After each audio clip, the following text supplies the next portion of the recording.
Hello, welcome to your Season 1 orientation where we will be explaining every Season 1 mystery, one mystery at a time. The objective is to cover every question raised by the show from episode to episode in order to ascertain what answers were later given, to see whether they were directly addressed, implied, or otherwise ignored, and to see if each mystery raised was resolved conclusively or left open to speculation. We shall cover both the major and minor mysteries, from the big mythological questions to the smaller questions of character and plot. No stone will be left unturned. So without further ado, let's get into it. Where is the island? Guys, where are we? The island was thought to be in the South Pacific, but the truth is the island has no fixed location as it moves in both space and time. It jumps between pockets of electromagnetic energy all over the world using the exotic matter at its core, which is why it can go from a sunny day to a rainstorm within the space of seconds. The island is shielded by an electromagnetic bubble in which time flows differently from inside of it, and the island is implied to travel all over the world so that predestined island visitors will find it at just the right time, in just the right place. Why did the plane crash, and how did so many survive? We find out in the Season 2 finale that Desmond failed to push the button in the hatch in good time, thereby causing a massive build-up of electromagnetic energy that sucks anything even remotely magnetic towards it. The plane is sucked into the electromagnetic bubble of the island towards the anomaly, until Desmond manages to reset the timer. Now, the plane was being drawn towards the island, so rather than crashing like a normal aircraft, it was given extra balance due to the nature of the magnetic wave drawing it in. But the main reason these people didn't die on impact was because they are all part of a time loop. Their future selves have already appeared in the past timeline of the island, therefore they cannot die until they complete their predestined actions. Why is there a shoe hanging in a tree? Popular fan theory claims that this is the shoe of Christian Shepherd. While Jack does find his father's coffin intact a few episodes later, Christian's body is missing and is never recovered. However, this shoe could also just be a random passenger's. It's never confirmed either way. What happened to the tail section of the plane, and did the passengers survive? Yes, they did. In Season 2 episode The Other 48 Days, we see the tail of the plane crash onto the other side of the island, and the subsequent experiences of the surviving passengers. What are the contents of Sawyer's letter? We later find out in the episode Confidence Man that the letter was written by a young James Ford following the murder-suicide of his parents, which was the result of a hustle by a con man known only as Sawyer. James later adopts the name for himself and becomes a con man, all the while seeking vengeance against the man who destroyed his family in childhood. Sawyer would indeed eventually get his revenge on the island in Season 3, but we'll talk about that later. How are there polar bears living on the island? Now, this is a question that often gets brought up by the critics of Lost as an example about how Lost never answered its questions, except that it did answer this question. The polar bears were brought to the island by the Dharma Initiative, who experimented on them at a zoological station offshore called the Hydra, and used them for further testing at the Orchid Station. In the epilogue for the series called The New Man in Charge, it is even spelt out that the bears were being trained in the cages for the specific task of getting them to push the frozen wheel beneath the island, in order to see what the effects of turning the wheel would be on a mammal. The surviving bears later broke out of their cages due to the eradication of Dharma and swam to the main island. What became of the French woman who recorded the transmission?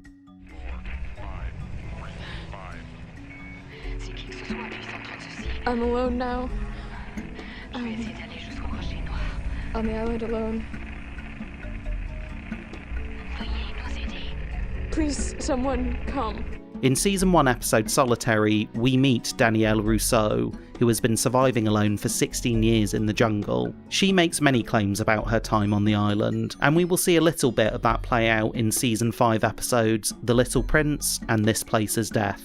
In a nutshell, her team changed the course of their ship to follow the numbers broadcast, but came into a storm and their instruments malfunctioned. Their ship slammed into rocks and they got on a life raft, eventually arriving on the beach. Upon venturing into the jungle to trace the origin of this broadcast, they were attacked by the smoke monster. 2 team members perish, while the remaining members appeared to be overcome by a sickness. Aggression, paranoia, and delirium eventually tore the team apart, but we'll get into this more when we cover Solitary. What is the monster in the jungle? Now, we're not going to dive too deeply into the lore behind it, since we're only on the pilot, and there will be plenty of time to discuss the smoke monster as we go forward, but I wanted to cover the fundamental cliff notes up top. The monster appears in the form of black smoke. This smoke is the disembodied consciousness of a human being that we will come to know as the Man in Black, who was thrown into the heart of the island 2,000 years ago by his twin brother Jacob. Inside that cave is the Source, an elemental energy that effectively keeps the balance of our existence intact, creating a separation between the realm of the living and the realm beyond. We'll discuss the Source and its energy pockets on the island, and indeed around the world, in more detail when it becomes relevant. But basically, inside every human being is a piece of this elemental light. When we die, the light inside of us returns to its birthplace, where it was first forged within the Source, taking with it our memories and experiences from our lives. That process is depicted in Season 6 via the Flash Sideways. When the Man in Black's unconscious body is sucked into the open aperture of the Source, it causes the physical death of his body. The light inside of him is either extinguished or it returns to the Source, depending on your interpretation. But the point worth noting here is that what gets spat out of the cave is essentially the darkness of his soul, all of his worst memories and thoughts and fears and feelings. Only the negative parts of the Man in Black survives. And this part of his consciousness, or his soul, roams the island, forever trapped within the electromagnetic bubble that sustains him, unable to really live or die, and so he searches for a way to escape this prison, and it is the arrival of our oceanic survivors that will become his ticket to freedom. Looking back, one of the biggest mysteries in Season 1 was, who are these people, and why were they in Australia? And because the backstories of everyone were completely unknown to us at the time, it made the first season an act of discovery in learning about what made these people tick, where they came from, and who they were. There's only a few real mysteries raised in this particular episode, with the biggest ones revolving around Kate and her backstory. More specifically, what exactly was her crime, and why was she a fugitive? Well, we find out in the aptly titled Season 2 episode what Kate did. In a nutshell, Kate discovered that her biological father was not actually military man Sam Austin, but in fact her mother's sleazy, abusive, current partner Wayne. It's ever so subtly hinted at, but there is a strong implication that Wayne was also abusive towards Kate throughout her youth. She took out an insurance policy and blew up the family house with Wayne inside of it in an act of premeditated murder, in part to save her mother from Wayne's abuse, but also out of sheer disgust that she was the offspring of this god-awful man and who had made her life so miserable for so long. Her mother, devastated by this, is the one to call the police, and I think this is the foundational event that caused Kate to have trust issues. She's arrested shortly after by Edward Mars, but Destiny and the island had other plans. How did Kate get to Australia if she was a fugitive? It can be really hard to decipher some of the timelines in Lost because so much of the flashbacks are shown out of sequence in a non-linear order, but we can assume that Kate fled to Australia in 2004 after her attempts to settle down with Kevin the cop fell apart. She realised that she could never live a normal life with this man, and this was the final straw, propelling her as far away from America and her past as she could get. Kate either used a fake passport under her current false identity of Monica Callis, or possibly another name, or she simply stowed away on a long-haul ship to get out of the country. She appeared to have used up all of her money and resources by the time she encounters Ray in Australia. The other mysteries raised by this episode aren't really mysteries, but they are interesting questions that are only raised when you watch the series back, already knowing where it goes. One of the ones that comes up that people don't always think about is, why didn't the island heal the Marshal's wounds? We discover in the next episode that the island has powers and that it can heal wounds, and we'll later discover that it can also cure illnesses of all kinds. It's a veritable wellspring of life and regeneration. So this has led some people on rewatches to question why the Marshal was not afforded the same courtesy. Well, there is a difference between potentially fatal wounds and imminently fatal wounds. The Marshal was too far gone to be saved by the island. As we saw with young Ben's gunshot wound to the chest, and Saeed's gunshot wound to the abdomen, the only way to treat and heal something so immediately life-threatening is to be lowered into the temple spring and directly tap into the source's power. At this point in the game, our survivors did not know about the temple, and neither did the writers. How did Sawyer miss the Marshal's heart at such close range? This does seem somewhat of an unforgivable error on Sawyer's part, especially seeing as only one episode previous he took out a whole polar bear with a few shots.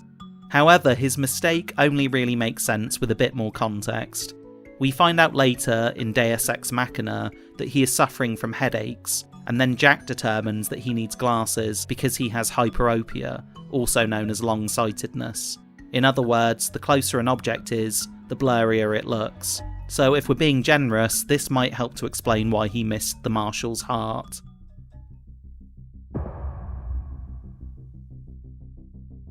For such an early episode in the show's run, a lot of groundwork is laid for some of the bigger mythological milestones to come. Why was Locke in a wheelchair?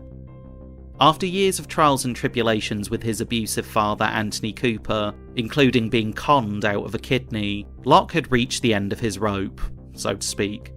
He became determined to prevent Cooper from ever harming others in the same way again. Following this confrontation, Cooper pushed Locke out of a window, and Locke fell 8 stories before hitting the ground. The only reason he didn't die that day was because Jacob touched him and activated the power of the light within.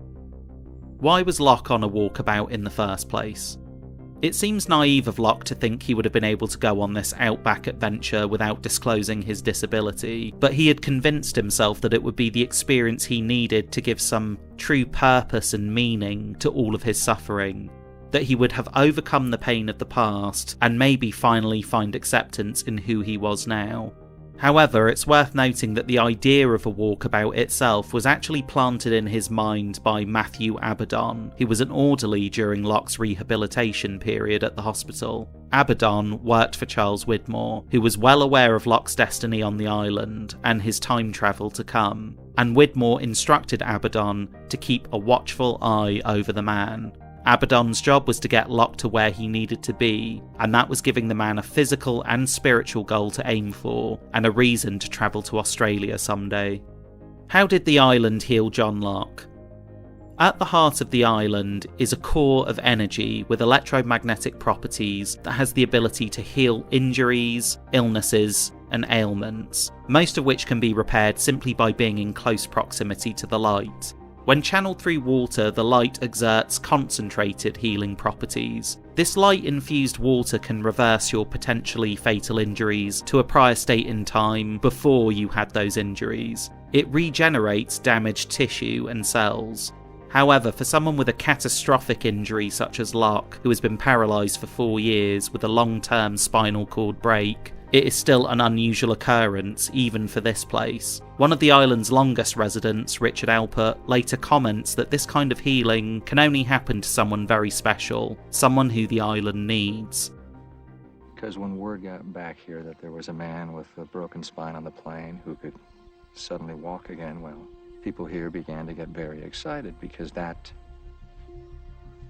could only happen to someone who was extremely special. We later discover that John Locke does indeed have a very specific destiny to fulfill in both the present-day timeline, but more crucially, in the island's past, and he needs to be able to walk in both.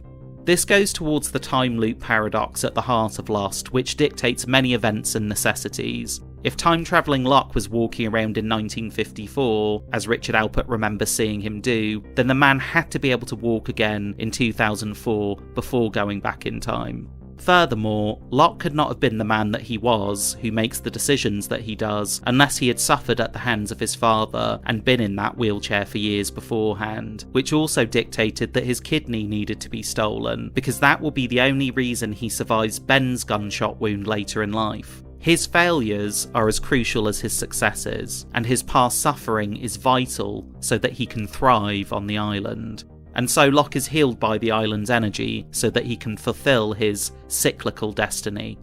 What did Locke see when he encountered the monster?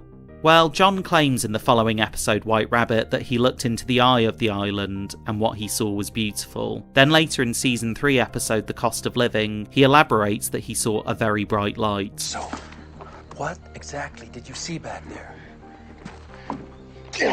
I saw it once, you know. And what did you see? I saw a very bright light.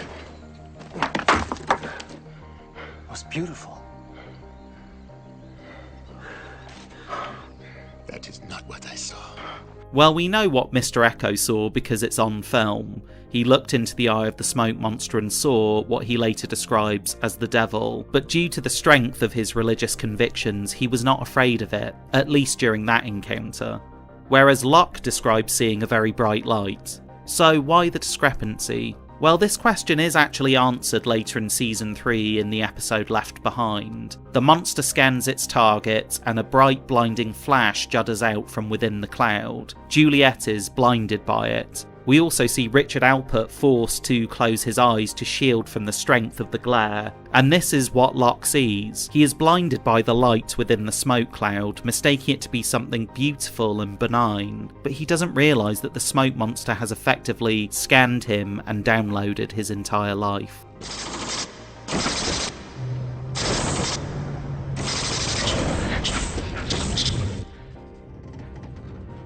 Mr. Echo saw the smoke monster for what it was. Locke saw what he wanted to see.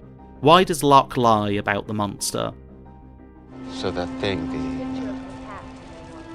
the monster, whatever, she said it was headed right towards you. Did you see anything? Get any kind of look at it?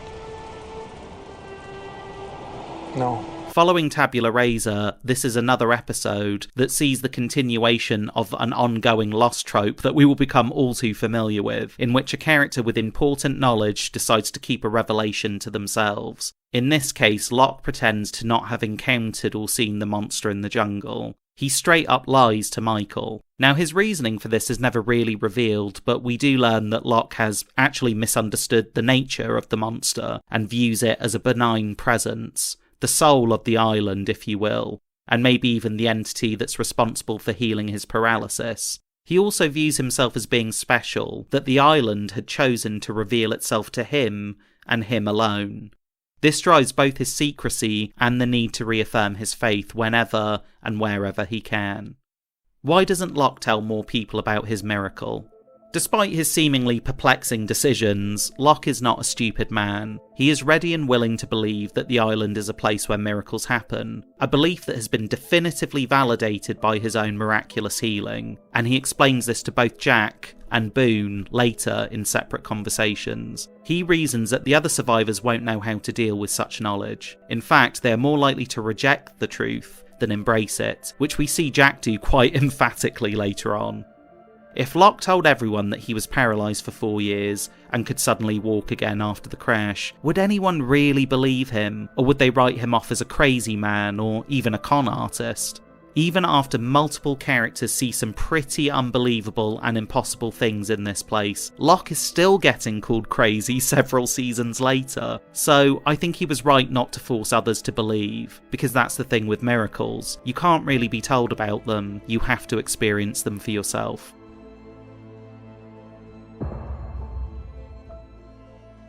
So this episode raises more questions than it actually answers, but that's something we become rather accustomed to with the show. In fact, it only really answers definitively why Jack was in Australia. Jack came to Sydney on his mother's instruction to track down his missing father, who himself was in Australia on a drinking binge, with a certain yet-to-be-introduced companion. It appears that his main goal was trying to reconnect with his Australian daughter Claire Littleton, only without much success. This was surely in response to his recent estrangement from his own son in America. Christian was seeking solace and appreciation from his other kid, who he had yet to screw things up with. Why did Charlie claim that he doesn't swim? I don't swim! I don't swim! Right at the top of this episode, Charlie claims that he doesn't swim, and that is why he did not risk his life by going to help Joanna. To be fair, there weren't many other volunteers for that job on that beach. It seems only Boone and Jack were decisive enough to act in the moment. However, this does create an apparent discrepancy, doesn't it? Because later on in the series, when Charlie claims, I was junior swim champion in Northern England. I can hold my breath for 4 minutes. I know exactly what you're talking about, Jack.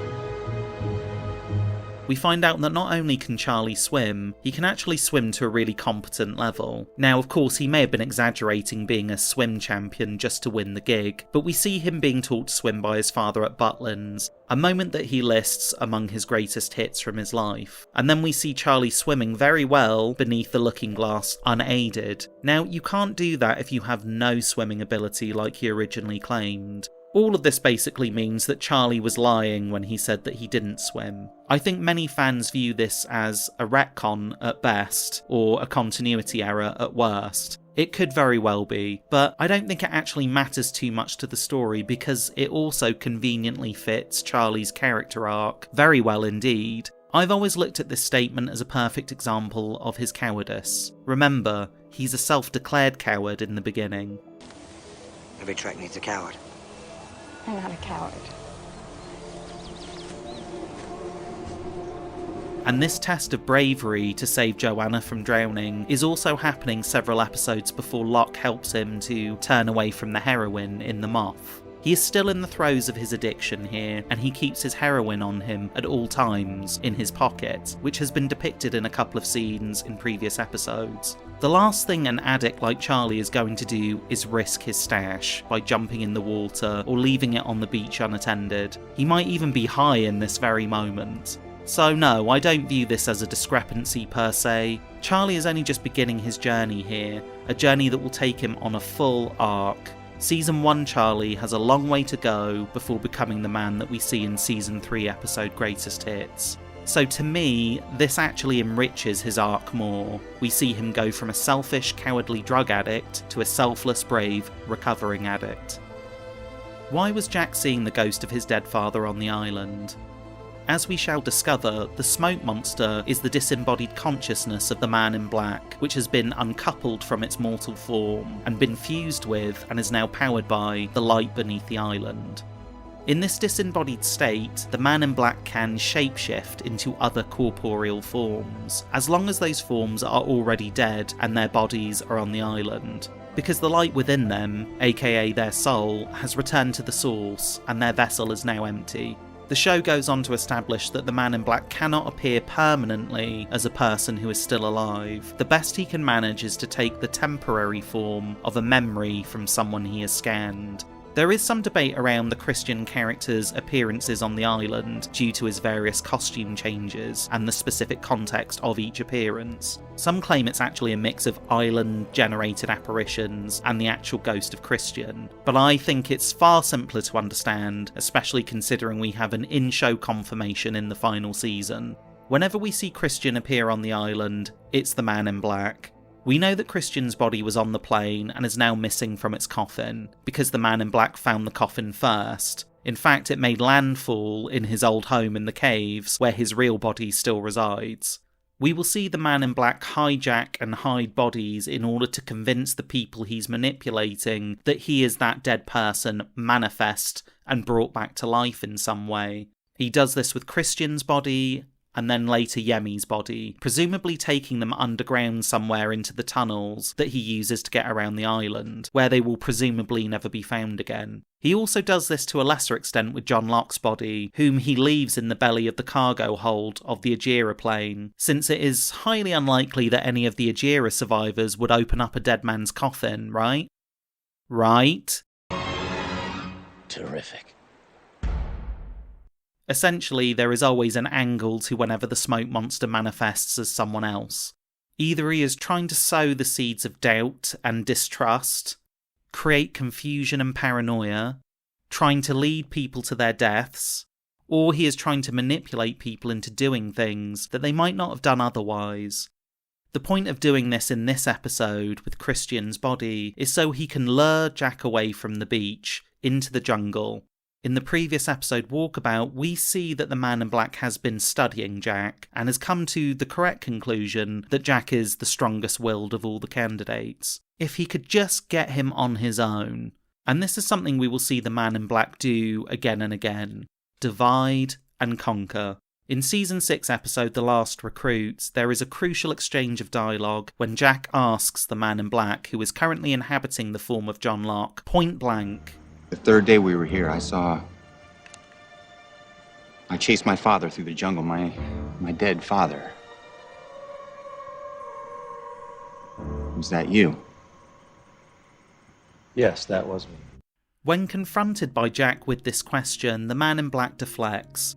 Technically, yes, the apparition of Christian does lead Jack to the caves and fresh water, but Jack is already in the vicinity of the caves, and this only happens after the first plan failed. What was that first plan? Well, when Jack is chasing Christian's ghost around the jungle, fake Christian waits. Jack springs into a run to catch him. He trips and falls. Christian disappears. And Jack rolls down the hill and over the edge of a cliff face, and if it were not for John Locke being nearby to lend a helping hand, Jack would almost certainly have died right there and then as we see him losing his grip. Sure, the Man in Black could have been lying about appearing as Christian on that day, but there is also this episode from the Lost Official podcast where the showrunners reinforce this answer. Is it safe to assume that the smoke monster can only take on the persona of dead people? Is it also safe to assume that when Hurley was in the mental hospital that Dave was real and was one of the dead people he could talk to? If both of these things are correct, was Dave on the island the smoke monster or just regular Dave? Thanks. I love Lost! From Camille in San Antonio, Texas. And she wants to be safe to make these assumptions. These are excellent questions, Camille, and not ones that we're going to answer here in the podcast. But we will say this: in the near future, relatively near future, one of the characters on the show will be asking some of these very questions, and they will be asking someone who knows the answers, and that someone will provide the answers in a way that we are not providing them right now. Wow, so excellent! That's good. That is good. It's hope. It's hope. The episode they are talking about was The Last Recruit, and the scene they are pre-hashing is the one we just discussed. So, was on-island Christian always the Man in Black? The writers are strongly indicating that he was, and it also fits with the in-show information. Why was this apparition of Christian wearing white tennis shoes? When the Man in Black replicates a dead body, he tends to take on their guise as they looked at the point of death, including their clothing. We see this more specifically with Yemi and how he's in that dusty, dirty priest attire, and then we later see with Alex in the smoke monster summoning chamber, and then Isabella on the Black Rock, then finally Locke in his burial suit. That doesn't mean he can't change those clothes, of course. In fact, we see him do this with fake Locke a couple of times. Just look at that neatly folded pile of clothing on the beach there. I guess technically that's all smoke monster particles that have reformed to create the illusion of clothing, but he eventually changes into the more familiar t-shirts and khakis that Locke was known for wearing. We also see him change out of Christian's burial suit and into a more dressed down look, so as not to make any of the people who come across him wonder why there is such a well-dressed guy walking around the jungle. Anyway, this is all a roundabout way of getting back to those white tennis shoes. As explained in Season 5 episode 316, whilst preparing Christian's body for burial, Jack couldn't find a pair of black shoes to match the suit, and thought since no one was going to see his dad's feet anyway, he could get away with just slipping on a pair of white tennis shoes. So I think this little detail helps us to understand that when the Man in Black copies the dead, he copies the whole visage until the time comes to change wardrobe. It all depends on who he is manipulating. Is Locke right? Are the oceanic survivors really here for a reason? Yes, it turns out that Locke is absolutely correct. The plane did crash for a reason. It all relates to the very nature and causality of time itself. The primary purpose of their crash was about bringing them to the island to fulfill this destiny, which involves saving the world from destruction, once in 1977 and once again in 2007. More specifically, some of these survivors had been handpicked as potential replacements for an ancient island demigod known as Jacob, who was nearing the end of his tenure and was looking to retire, needing someone to take over protecting the island after he was gone. This specifically selected group are known as candidates. Once chosen, Jacob touches and activates them, and these candidates are set on a path of causality to the island's shores, where fate awaits them.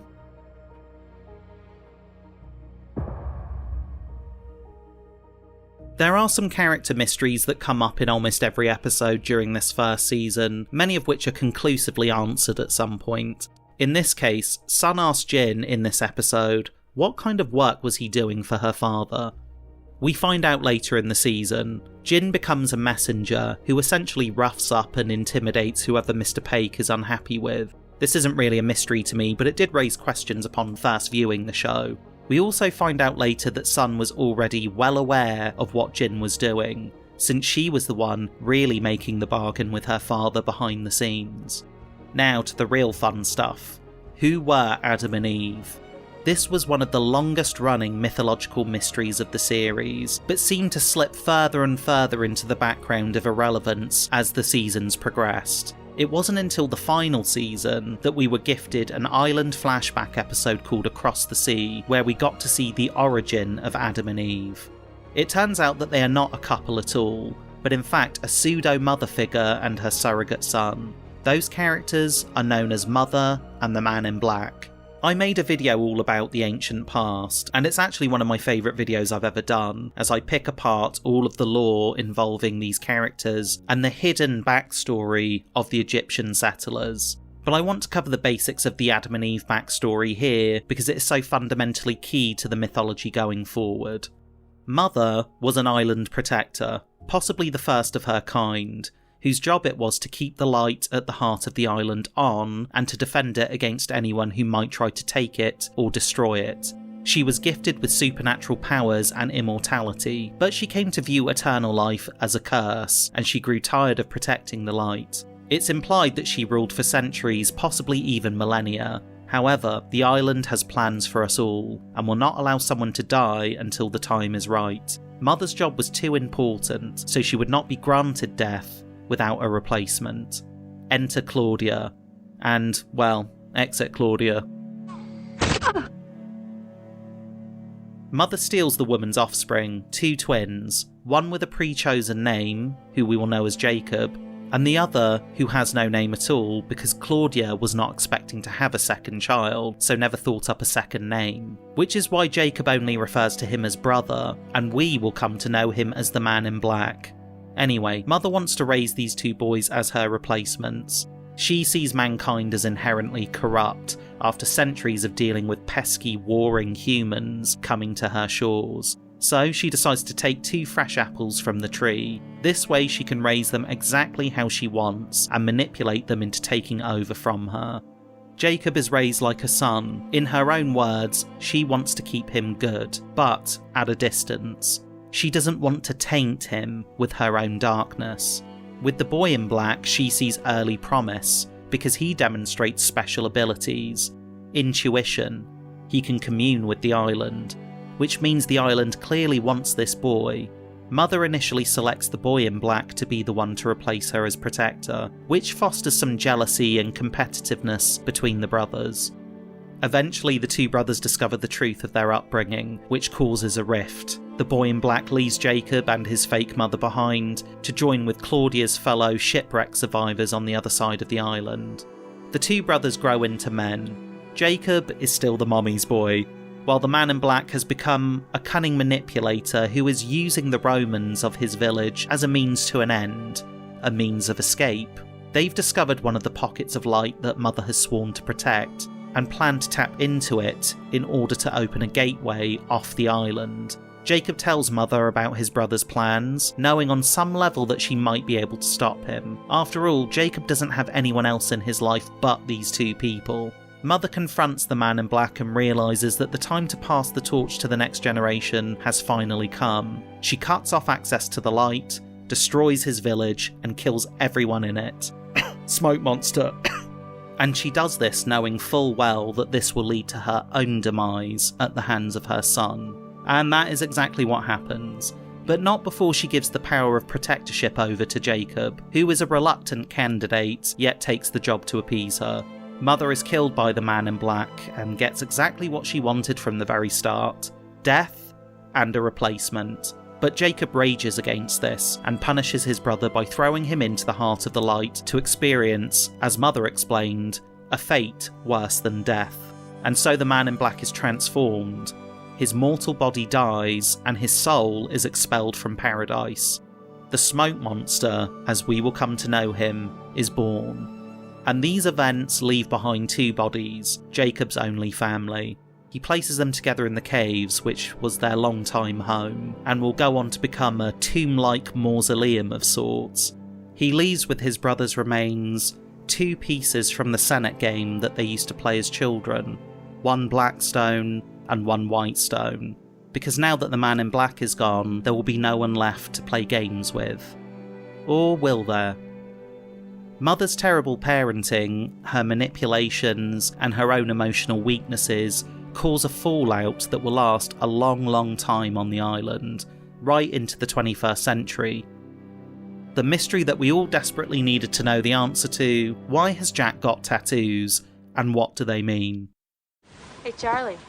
Ask Jack about his tattoos. Oh, you guys have an inside joke. How absolutely wonderful for you both. This falls under the category of be careful what you wish for, folks. During the first 2 seasons of the show, there were repeat questions asked about Jack's tattoos, and the writers themselves clearly found Matthew Fox's real tattoos to create an interesting contradiction in the character of Jack, who seems like the type of milquetoast everyman who wouldn't go anywhere near a needle, at least in these early episodes. And I think they kept this tattoo origin story in the back pocket for a long time, in case they ever needed further backstory material to mine for the show. Probably hoping that they would never be that desperate.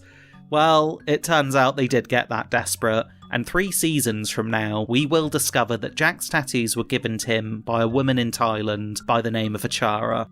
The tattoos translate to, he walks amongst us, but he is not one of us. In other words, he is a leader, but that also makes him feel alone.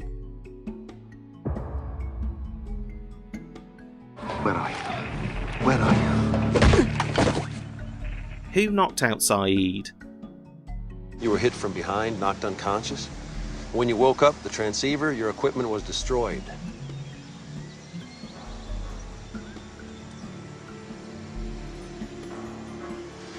That was me. So it turns out to be Locke, which makes sense in terms of his character, and it won't be the last time he tries to stop his fellow survivors from triangulating a signal. More on this in a bit. I always wondered if the writers left this particular mystery open for most of the season, so it could be someone else. If not Rousseau, maybe the first sign of the others. Because this revelation that Locke was responsible does beg the question, when exactly did he have time to go knock out Saeed when he was so closely aligned with Charlie's story in this episode? He is shown capturing, skinning, and preparing the boar across the day, so it does require some geographical gymnastics in terms of tracking Locke's movements between what we see on screen with Charlie's visits and the journey he had to make off-screen in order to blindside Saeed.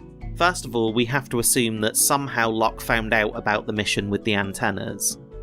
Once aware of this plan, Locke uses his tracking abilities to follow Saeed to his location, 2 kilometers away from base camp, and decides to intervene when the signal is successfully triangulated. He destroys the equipment, then returns to the caves to cook the boar for his new castaway family. But this all leads us to another question. Why would Locke do this?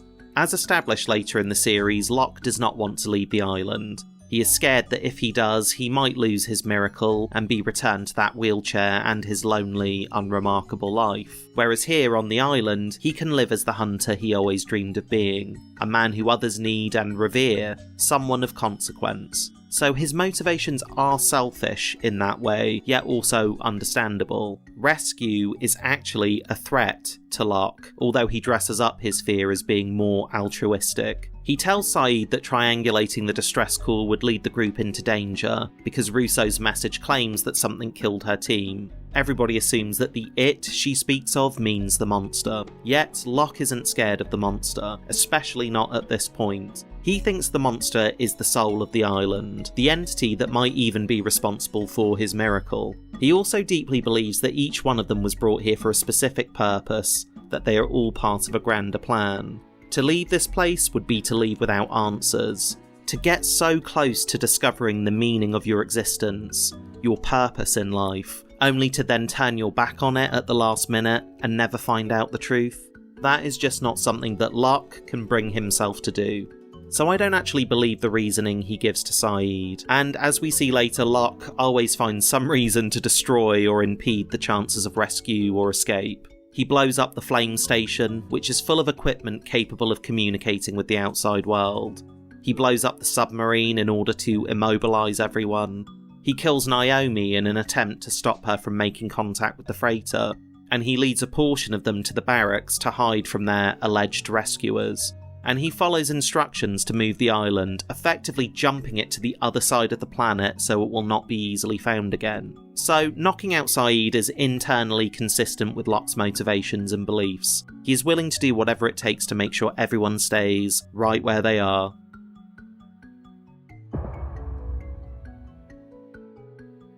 Who was the real Sawyer?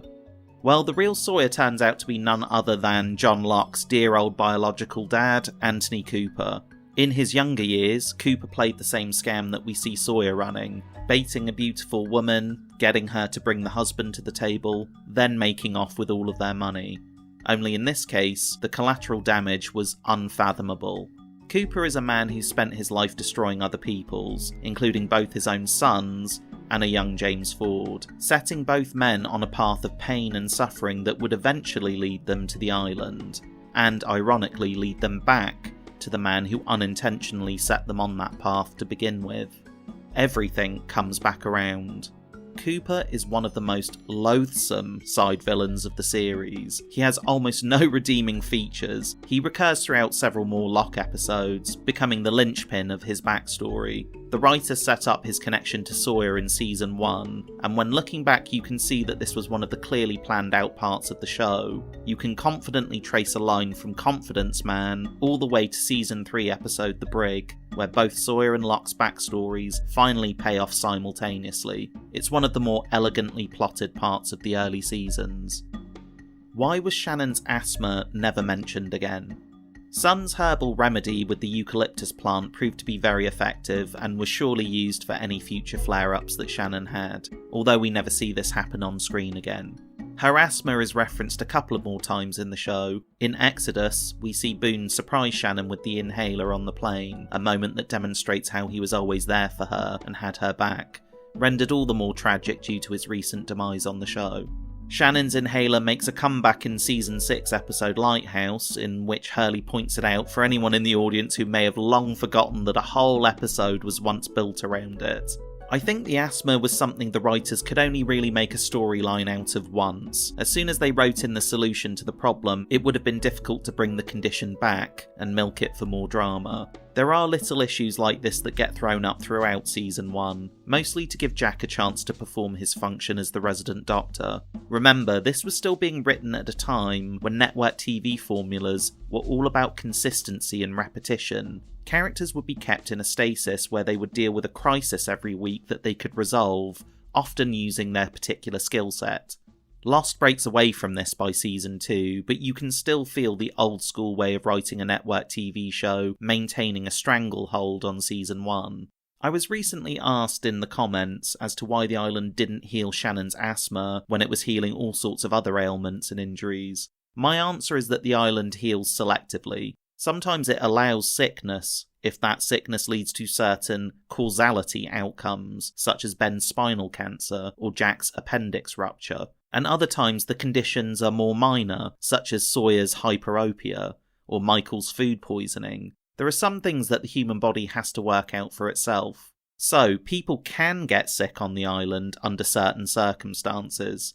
That said, I personally always viewed Shannon's asthma attack in this episode as being semi-psychosomatic. Strong emotions such as anger, panic and stress can trigger these kinds of attacks, especially if an asthmatic worries that they don't have a working inhaler to hand. So Shannon is kind of having the equivalent of a panic attack in this scene. The psychological triggers the physical. But another way to look at it is in terms of causality. Shannon needed to have this attack because it leads Saeed to torturing Sawyer, which ultimately causes Saeed to exile himself from the camp. This leads him to Rousseau, Rousseau leads the oceanic survivors to the Black Rock.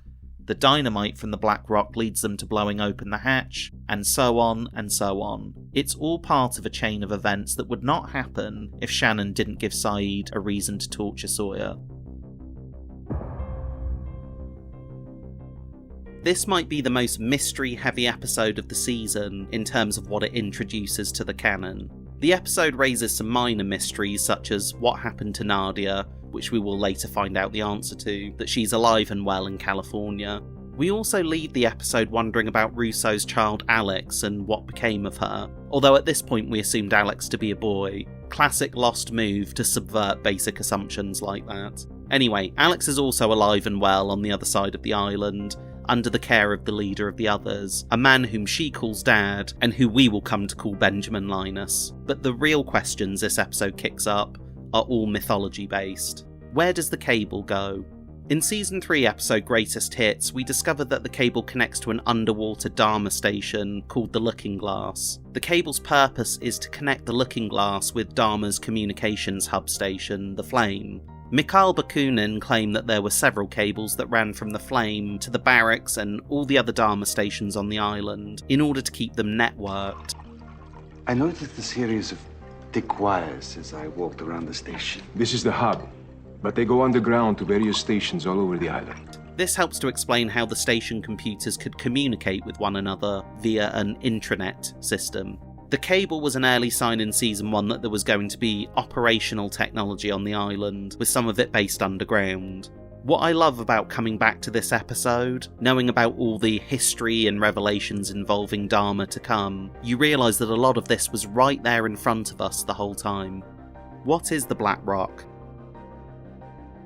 We were coming back from the Black Rock. In the Season 1 finale, Exodus Part 1, our losties discover that the Black Rock is an 1800 slave ship. Now this ship will become a very important location for our characters as it provides them access to dynamite, which helps them to open an unopenable hatch, and also gives them an arsenal in their war against the others and against the Man in Black, even though it causes some unexpected kabooms along the way. The Black Rock will also be used as a place for Locke and Sawyer to serve out their cold dish of revenge to Anthony Cooper, and we will eventually learn that this boat is what brought the ageless Richard Alpert to its shores in 1867. Alpert goes on to become the first other directly recruited by the island's resident demigod, Jacob. Who are the others? Who were the carriers? The others. The only reason we call the others is because that is how Danielle Rousseau refers to them. They don't actually have a group designation or an official name. Richard was tasked with a mission to recruit people to come and live on the island, and to then act as an intermediary between this island society and Jacob. By all accounts, the goal was to create a harmonious group who would live there together in peace and fly the flag for Jacob's unwavering belief in mankind, to demonstrate the goodness and the redeemability of human nature to the Man in Black, who was humanity's biggest critic. So the others are Jacob's followers, basically. Once upon a time, some might have been castaways just like Richard, whom the island had drawn into its sphere of influence, and whom Richard chose to absorb into his community. But it seems most of them were handpicked and recruited from the everyday world by Richard and brought there directly. They must commit themselves to the island and be willing to leave their old lives behind, because this isn't simply a summer gig, it's for life.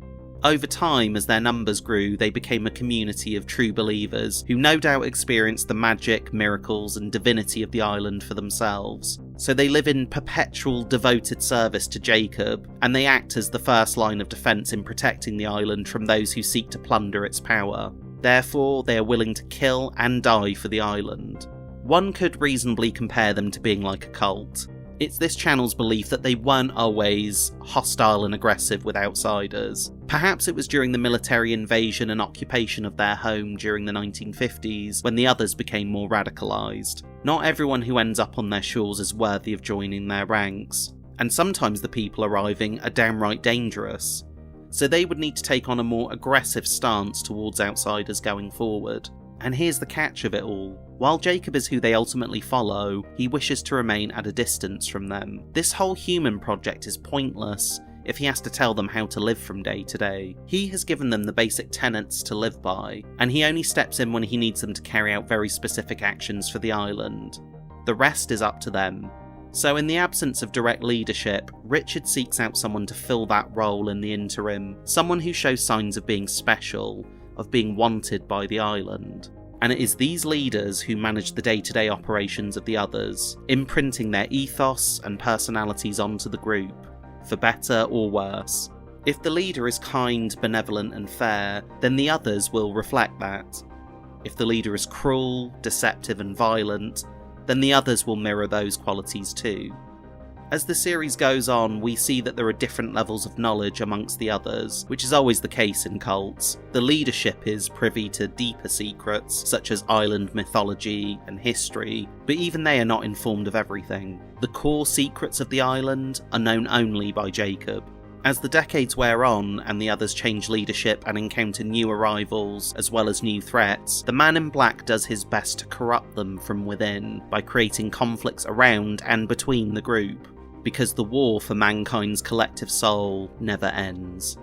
What is the sickness that infected the French team? He was sick. Sick. He took them, one after the other. I told you this episode establishes a lot, didn't I?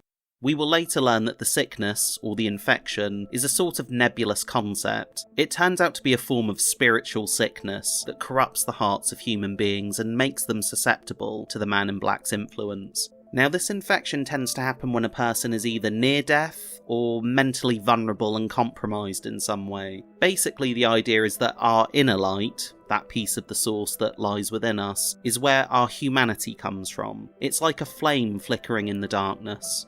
The closer it gets to going out, the less of our humanity we have to hold on to. Darkness is ultimately the absence of light, just as evil is the absence of humanity. And we can lose our light in any number of ways. I don't think it's about the Man in Black turning people into zombies that he puppeteers, which I think a lot of people often think is happening to Saeed in Season 6. It's much more about him taking advantage of a person's diminished light, when their moral compass is without true north. The Man in Black himself is entirely without inner light. He represents only the darkness of a person's soul, and he knows how to bring out the darkness in others as a result. That's how he claims them. Your inner light returns to the source in death, which means near death puts you in the danger zone of his influence. However, it turns out the sickness is not irreversible, despite the beliefs of people who have encountered infected people, like Rousseau and Dogan. It all comes down to choice and maintaining connections to one's humanity. Not to belabour the metaphor too much here, but the flame can be reignited or brought back from the brink of being extinguished if it's fanned in the right way. Human connections, positive memories and influences, emotional touchstones. We see that happen to Claire in Season 6. Once she re-establishes meaningful contact with her friends, the Man in Black's influence over her begins to slip away. We shall absolutely discuss the sickness piecemeal whenever we see potential signs of it in the show. What was the nature of the French team's expedition? Rousseau explains that her team was on a science expedition, but she never clarifies what field of study they specialised in, nor the nature of the expedition itself.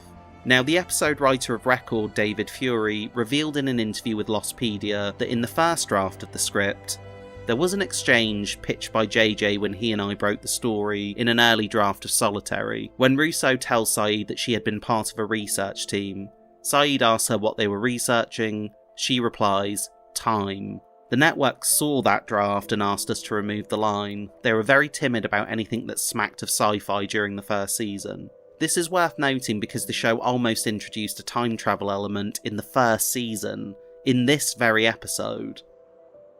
The idea that Rousseau's science team was studying the nature of time itself would have had major implications going forward and provided a foundation for what comes later in the series. A lot of cynical critics of the show often try to accuse Lost of not planning ahead, yet this little tidbit indicates that the writers were trying to weave certain ideas into the fabric of the show from very early on. However, the network put the kibosh on this as it sounded too weird, and they were still worried about turning off mainstream viewers. It's a real shame because this line would have been great foreshadowing of the future, if you'll pardon the pun. but in retrospect, perhaps it would have been too much mythology crammed into an already lore-heavy episode. We certainly have enough concepts introduced already, so we don't need to know about the island's timey-wimey properties just yet. What Lost always handled so well was dealing with mythological aspects of the island as they relate to our main characters.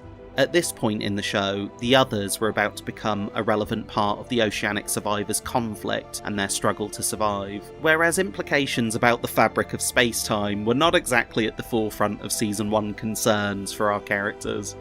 Why does Rousseau claim that she has never seen the others before?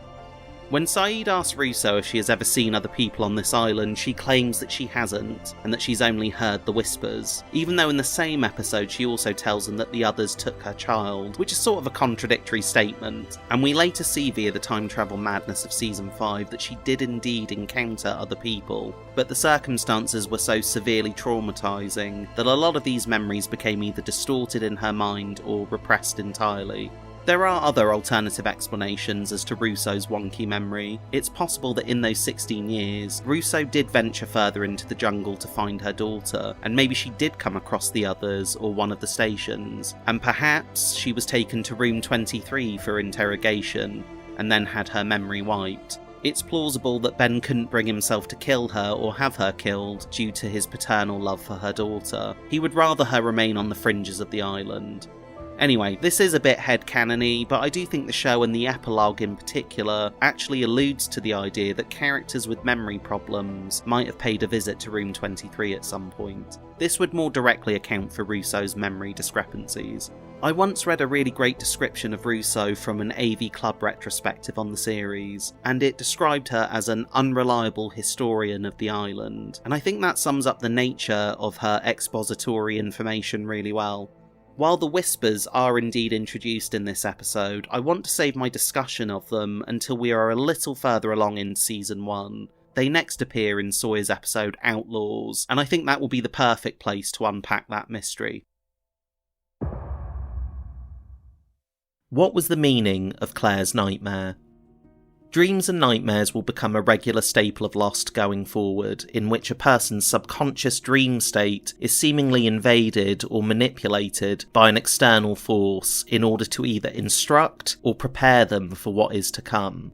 However, while the dream is being moulded by this external force, the dreamer is still filling in details with their own subconscious, which is why there are sometimes personal quirks and flourishes in there. In the case of Claire's nightmare, she is still dealing with the anxiety of her decision to give Aaron up for adoption, which is ultimately what that dream comes down to. But there is a deeper reading available to us, one that I find to be very compelling when looking at the show in its totality. Dream Claire encounters a seemingly ominous and malevolent version of John Locke, who sports a white stone eye and a black stone eye, alluding to the idea that he will be torn between the light and the dark, as too will Claire. And as we know, one day there will be a dark force embodying John Locke, who will take Claire under his wing and infect her with the same darkness. And when that time comes, she will be faced with an empty crib and have blood on her hands.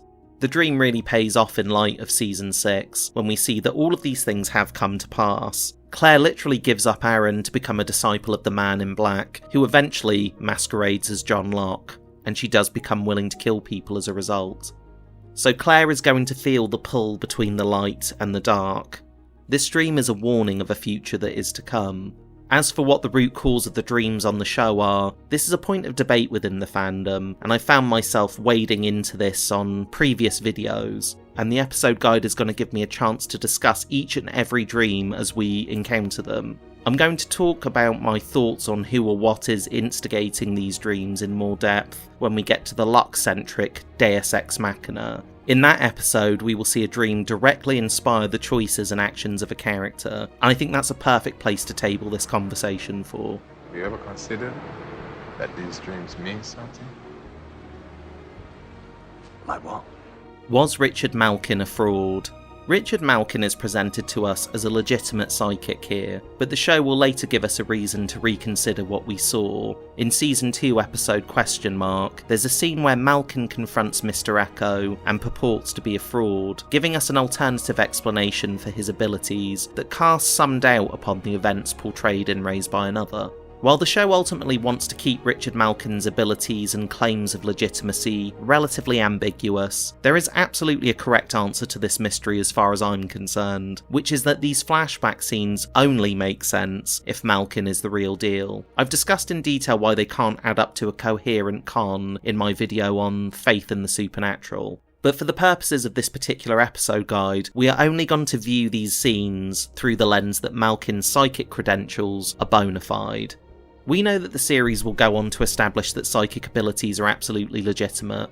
In fact, it's only a few episodes from now until we see that Walt is one of those psychics. And we will meet various other characters along the way with supernatural gifts, or those who exhibit a degree of psychic sensitivity with untapped potential. These gifts may vary, but they absolutely exist within the Lost universe.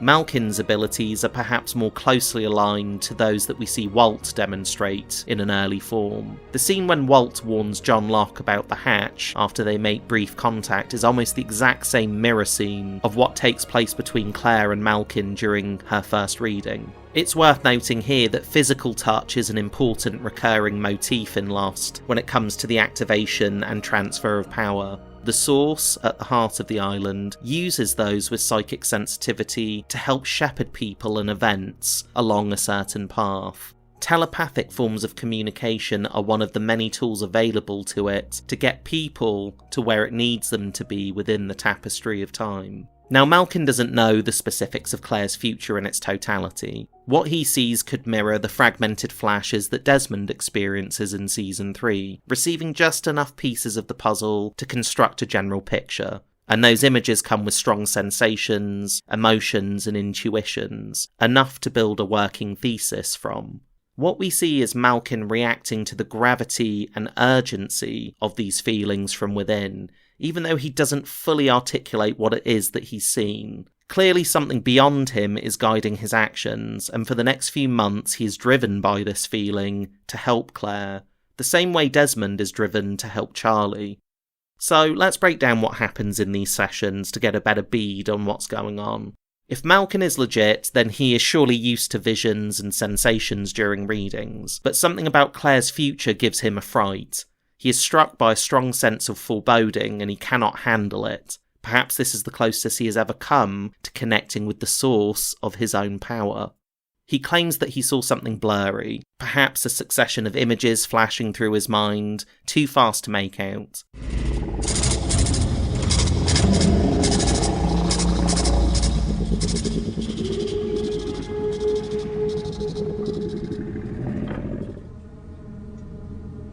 What? Well, we know Claire's future holds a lot of darkness, don't we? In one case, a literal connection to darkness incarnate. Could one of these things he saw in the blurry fog be the smoke monster? I mean, that would be rather incomprehensible to him, right? When Claire returns later, he is asked to reconnect with that feeling. He reluctantly does so and plugs directly into fate. He says that Claire's goodness must be an influence in Aaron's life, that she must raise her baby and not allow him to be raised by another. There can't be another. You mustn't allow another to raise your baby. Okay, great. Thanks for taking my 200. No, look, take it. I think the point of Malkin being imbued with these feelings is to make him act upon them in a specific way, to stop this blurry badness from befalling the mother and child. Once again, think of Desmond with Charlie. Whether the visions are correctly understood or merely interpreted is immaterial. It is about triggering a chain reaction of choices and events, even if the person thinks that they are trying to prevent the future or change the outcome of the pictures in their head. The reality is that you can only ever fulfill it. Furthermore, I think the reason Malkin is calling Claire in the middle of the night is because he too is having dreams. Dreams that are instructing him about what he needs to do to save her. The island has hold of Malkin now. He has become the beacon that will help guide the mother-to-be to her destination. I mean, he even knows exactly which flight to book her on. It has to be this flight. It can't be any other. They're already scheduled to meet you when you arrive. Flight 815. Flight 815. Whether he knows it will crash and ironically lead her into danger and darkness doesn't really matter. He feels that her boarding that plane is what needs to happen next. I've seen many fan theories claim that Malkin was indeed a con man who just received a one-off vision from the island in order to get Claire there, but that seldom makes any sense to me because he still demonstrates some psychic ability before he has that vision. He knows she's pregnant right away and she only found that out 2 days ago, and he isn't at all surprised or confused by his own accuracy there. Huh? So when did you find out? What? About the baby?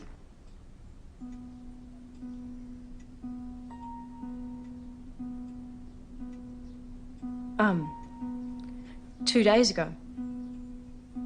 Another fan theory suggests that Malkin made a deal with Jacob off-screen to go through this convoluted series of events to get Claire on the plane. But I have the same problems with this as I do the con man theory.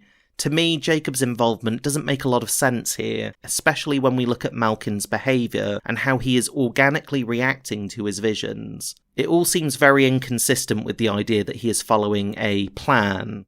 I mean, just think about it this way. He sends Claire away the first time, and she never intends to return. It's only after Thomas breaks up with her months later that she decides to come back, and then Malkin says that she must raise Aaron and no one else, and starts to scare her so much that he actually alienates her, then spends the next couple of months harassing her day and night.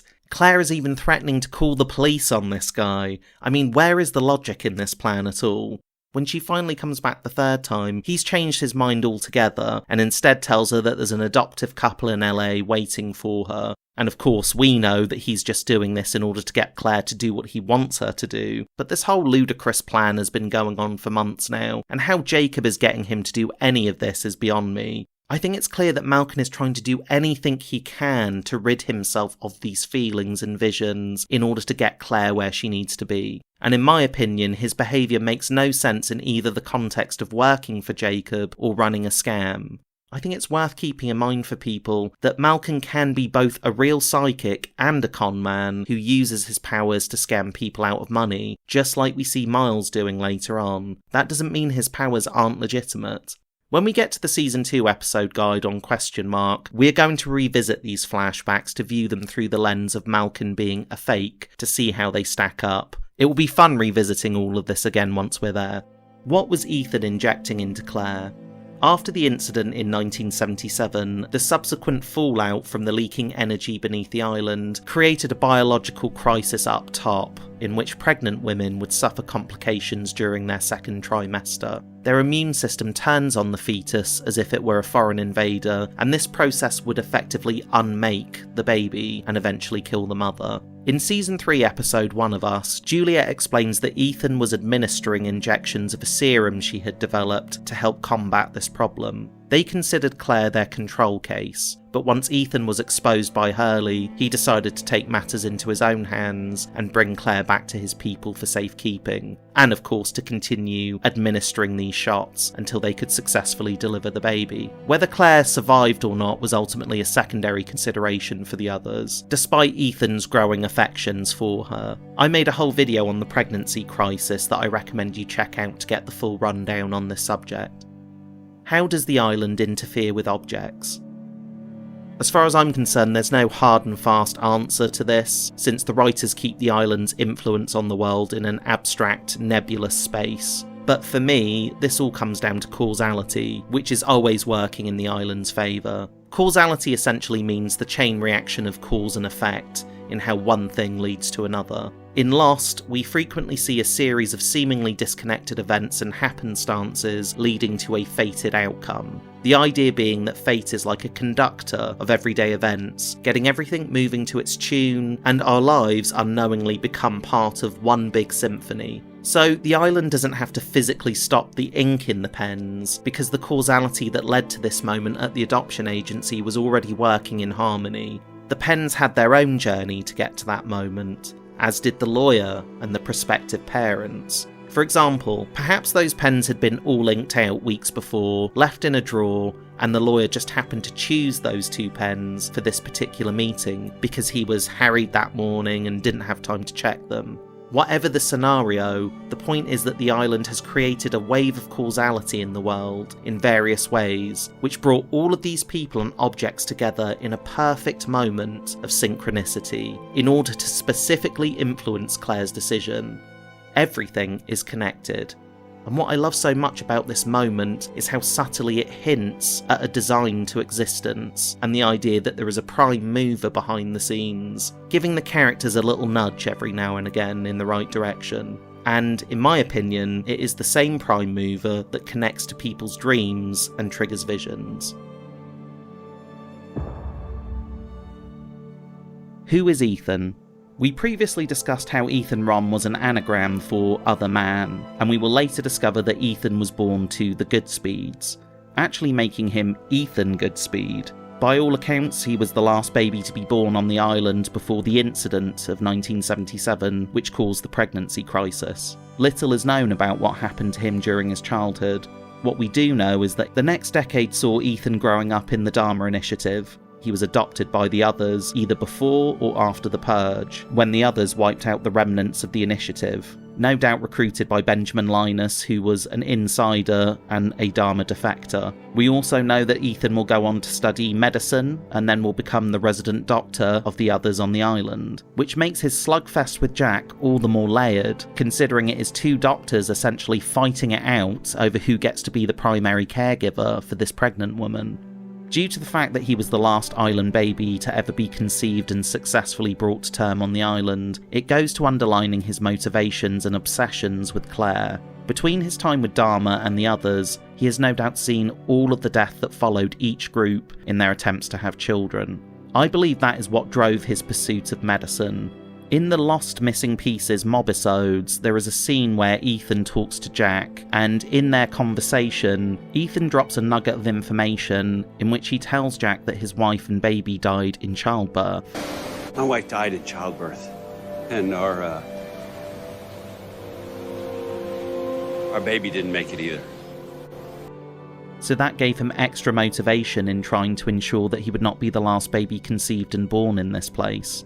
Obviously, we only learn parts of his backstory in that mobisode and then later in Season 5, but it really helps to round off his actions and behaviours in Season 1. What's interesting is that when Ethan talks to Hurley and gives him the surname Rom, it means one of two things. Either he changed his surname long ago in order to distance himself from his Dharma heritage and his own parents, whom he turned away from, or he created the surname specifically for his cover story. In a roundabout way, the name change enriches his backstory a little bit, depending on how you choose to read it.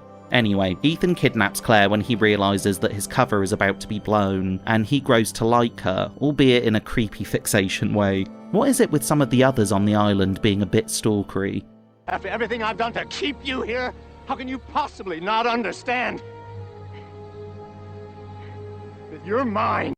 Ethan knows that the baby is the priority and that Claire is expendable, and since he is committed to the cause and to Ben, and has shunned his parentage and people in the past, he is willing to sacrifice this woman for what he thinks is the greater good, the future health of the island. This is true zealotism, by the way.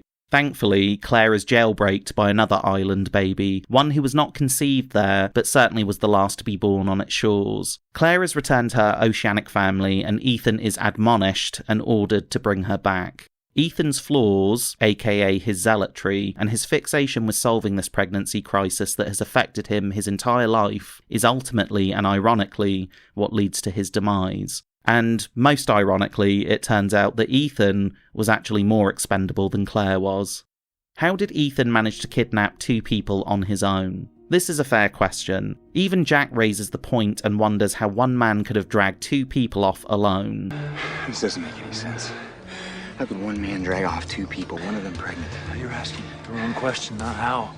Why? Locke also notes two separate trails leading in different directions, which means Ethan is either superhuman or he had some help. We discover later that Ethan is part of a larger group, many of whom are trained to carry out clandestine activities and have already kidnapped people en masse at the same time on the other side of the island. So the implication seems to be that Ethan rendezvoused with some others, handed off Claire to them to take her to the staff medical station, then drag Charlie off in a separate direction in order to throw off any pursuers, especially since knowing that the Oceanic passengers had a knowledgeable tracker amongst them in Locke, who just might be able to follow. In my opinion, it wasn't Charlie leaving his finger bandages like a sneaky trail of breadcrumbs for our losties to follow. It was actually Ethan, and it was a way for him to bait them in the wrong direction.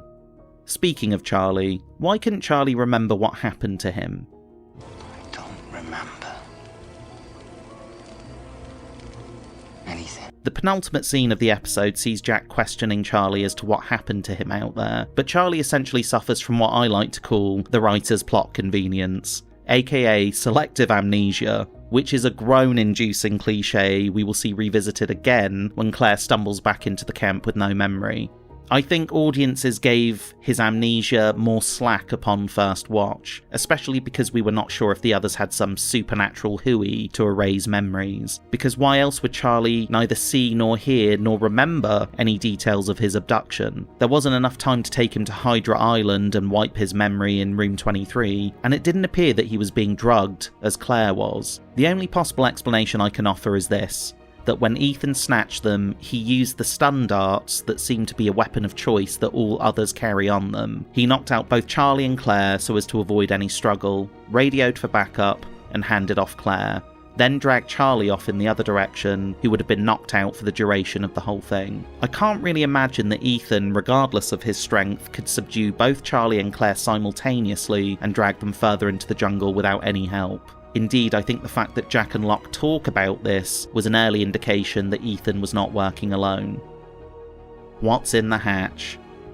This was the question that drove the latter half of Season 1, and went on to become a defining mystery for the series as a whole, with an answer that no one could have predicted. Fundamentally, as far as the writers were concerned, whatever ended up being inside of this thing was going to be the reason for why the Oceanic plane crashed in the first place. That is something that turns out to be true in more ways than one going forward. The hatch is essentially the back door of the Swan, an emergency escape hatch that was long ago sealed to make it impossible for people to gain access to it from outside. You can see that the staff medical station also has one of these. It's basically a built-in safety feature. Now, the Swan itself was conceived by scientist Stuart Rodzinski and the Dharma Initiative as a research station capable of studying the unique electromagnetic properties of the island up close and personal. This is the largest energy pocket that they have been able to locate thus far, and this pocket is connected to the source, which is the literal heart of the island. As previously discussed, that heart has water pumping in and out of it like a bloodstream, which creates a circulatory system that helps to sustain the other pockets of energy that are dotted around the island. Now, you can view these other pockets as arteries and organs, all of which are connected to the source and part of a larger whole. The Swan site is the second biggest organ on the island next to the heart. Now, there is a lot of untapped power down there, and the answer to the questions of our whole existence lie within this energy. Dharma believed that they could find a way to understand and wield it for the greater good, but in order to do that, they had to get close to the energy. Real close. As it turns out, they got too close and sprang a leak. Some time travellers appeared and kindly sealed it up for them, and that allowed them to complete the station, only for the leak to return, so they had to set up a system in which they could discharge the build-up of energy before it reached critical mass. The computer is connected to some sort of reactor that we never see. Presumably the reactor is harnessing the build-up of electromagnetic energy, and once it reaches capacity, every 108 minutes, the energy can be safely discharged. Two-man teams kept watch over this system for over 25 years, and pushing the button kept the pocket alive until the system finally failed in 2004, when Desmond failed to push the button in time, which resulted in Oceanic Flight 815 crashing on the island. It's best to view the Swan, its computer, and the reactor like a life support machine. If you unplug it now, then the organ will rupture, hemorrhage, and cause the island to bleed out, which in turn will destabilise the heart and collapse the entire circulatory system. If the heart dies, the island dies. If the island dies, we die. A lot of the mythology of Lost revolves around this particular geographical area and the events surrounding the construction and usage of the Swan Station. When Locke and Boone discover it for the first time at the end of this episode, they have no idea that they are knocking on the door of their own destiny, and indeed opening up the future possibilities of the series.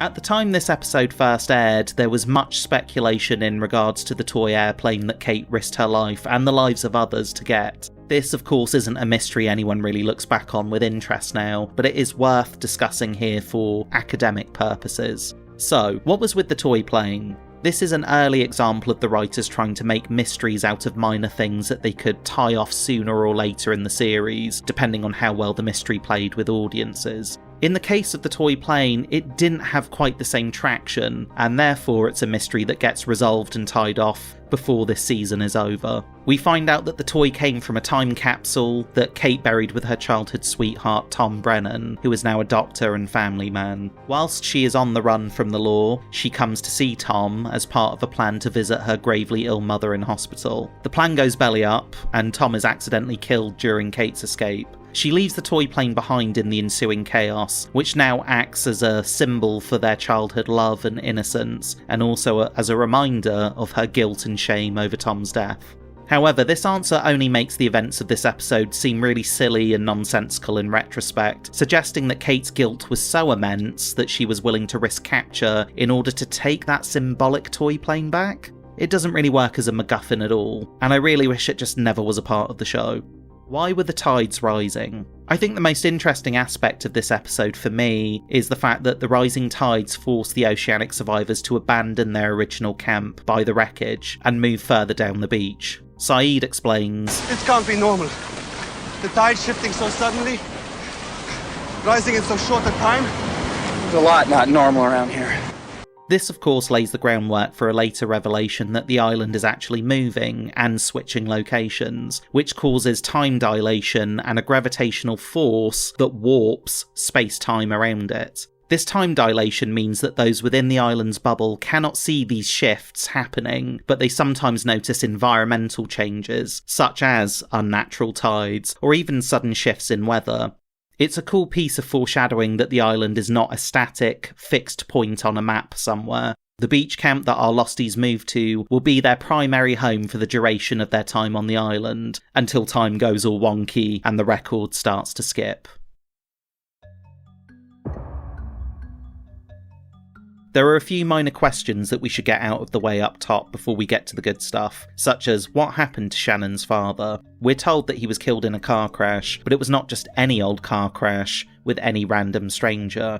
In the Season 2 premiere, Man of Science, Man of Faith, we find out that Shannon's father was killed in a head-on collision with Sarah Wagner, who was left unable to walk after the accident. And this is how Dr. Jack Shephard meets his future wife. He heals her through a miraculous surgery and goes on to marry her, until that marriage falls apart and sends Jack spiralling, all of which is a direct result of this fateful car crash. You can even see Jack and Shannon moving through the backgrounds of one another's stories in Season 2, their lives briefly touching without them even knowing. Another minor question that this episode throws up is about Sawyer and his arrest in Sydney. Boone sees Sawyer being dragged kicking and screaming through the station. In a few episodes' time, we will get an answer to that. After the fallout from shooting the wrong man, Sawyer got totally wrecked and ended up headbutting a politician, thereby getting himself kicked out of the country. I mean, that'll do it. Now, on to the more exciting questions with juicier answers. What was wrong with Locke's compass? I think one of my favourite pieces of foreshadowing in Season 1 regarding the secrets of the island is in the malfunctioning compass that Locke gifts to Saeed. Correct. That's where north should be.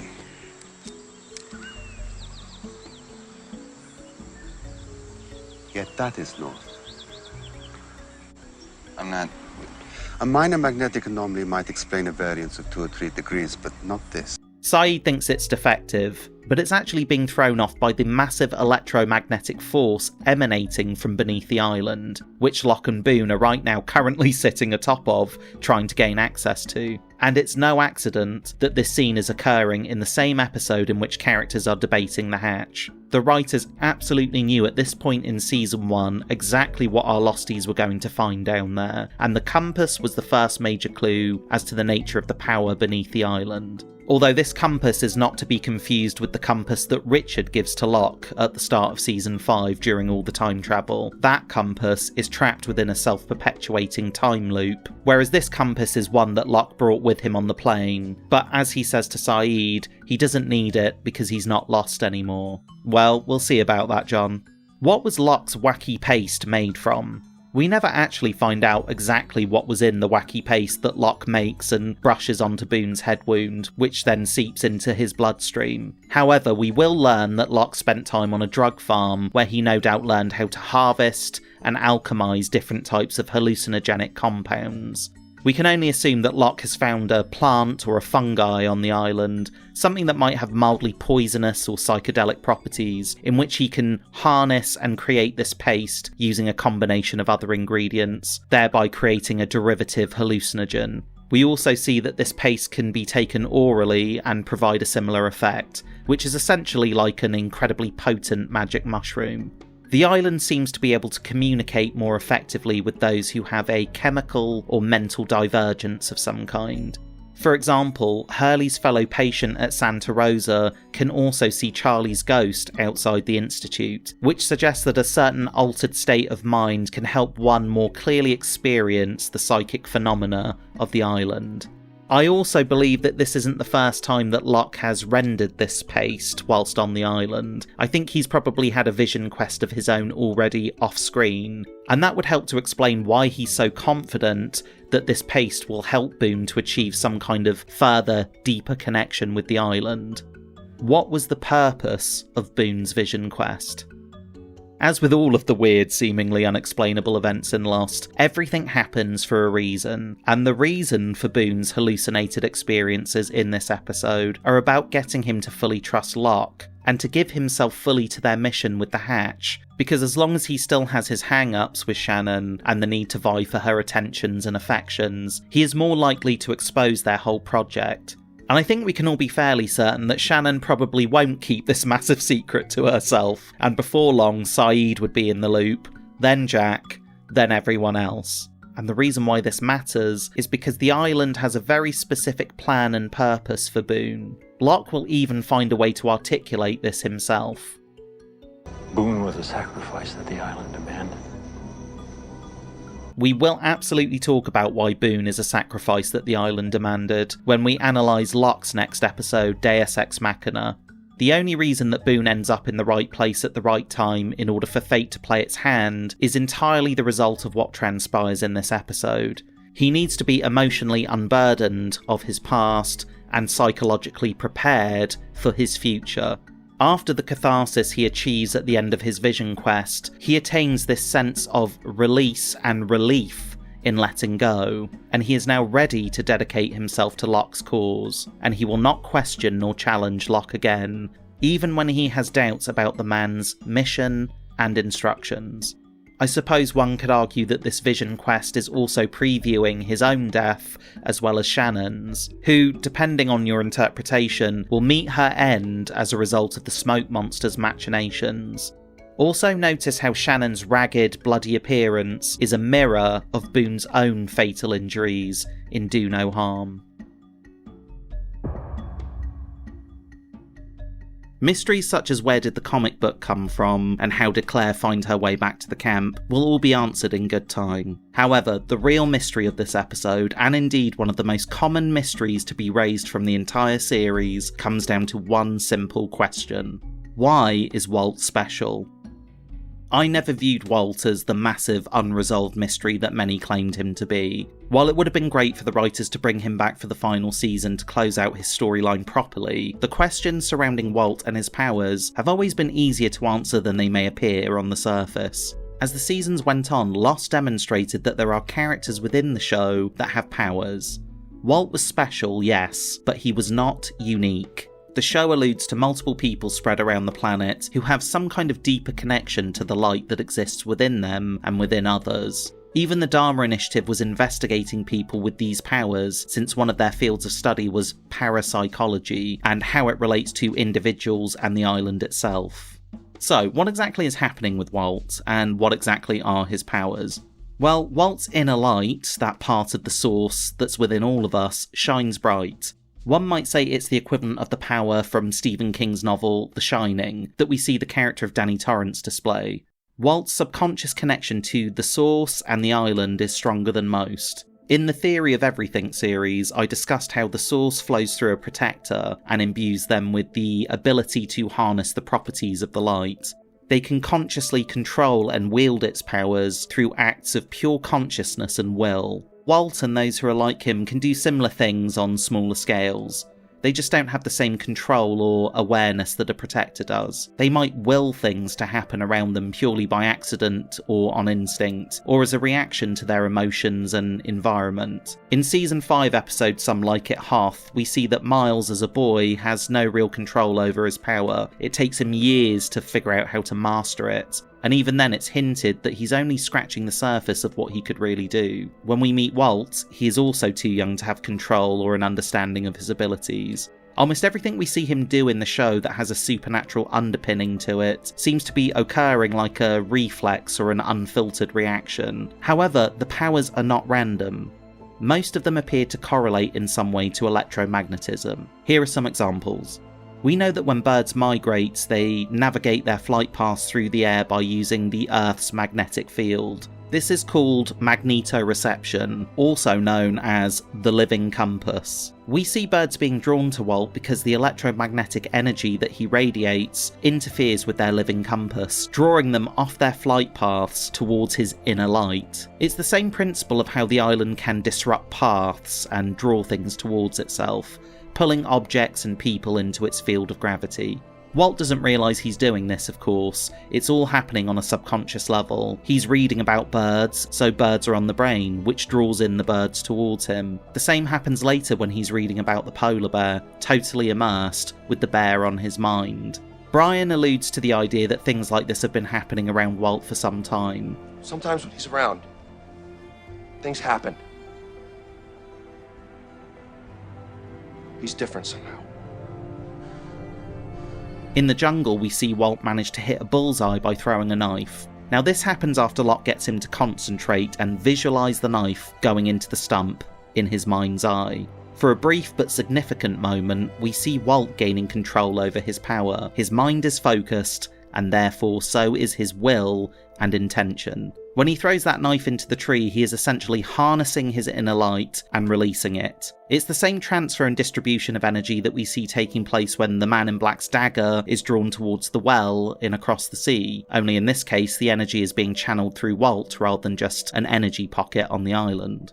Locke is the first person to really help Walt consciously tap into this reservoir of power. We also see Walt appearing in strange places throughout the series, seemingly demonstrating the power of teleportation, which is something that we see the Man in Black is capable of, and arguably Jacob too, considering how he comes to and from the island without the apparent need for transportation. We will get into Walt's specific appearances as we come across them in the series and discuss all the possibilities behind them. We also see that Walt demonstrates some precognition too. After making physical contact with John Locke in Born to Run, he pulls away, then warns, Don't open it. What'd you say? Don't open it, Mr. Locke. Don't open that thing. This is basically the same kind of power that we see several psychic characters wielding, in which they touch someone or something and become like a radio receiving a transmission, and those transmissions are all coming from the same place. So, all of Walt's psychic abilities are consistent with the other powers that we see demonstrated on the show, whether it be the island itself, or those who are enslaved to its will like Jacob and the Man in Black. The boy's powers are more erratic in nature because they were undeveloped and untrained. He's too young, and he was often being used as an instrument by the island to further the causality of certain character paths and events. But as he gets older, with the right mentor, he could learn to harness the light within himself to better control these powers, and maybe one day he would be able to use them properly, just as Jacob did. And I think this much is implied in the series epilogue The New Man in Charge, in which Hurley and Ben come to Santa Rosa to bring Walt back to the island, as they have a job for him. I talk to you about a job. Now, I always read that as Hurley intending to train Walt up as his eventual successor to be the next protector of the island once he's older. And this is what makes Walt special beyond simply the psychic gifts. The island always wanted Walt, just like Hurley and Jack and Jacob and the man in black before him. His purpose was to someday carry the torch lit millennia ago, to continue guarding the gateway, and it is there, back on the island, that I believe he will finally reconcile his abilities with the role that he was destined to take over from since the day he was born. Did Walt kill Susan?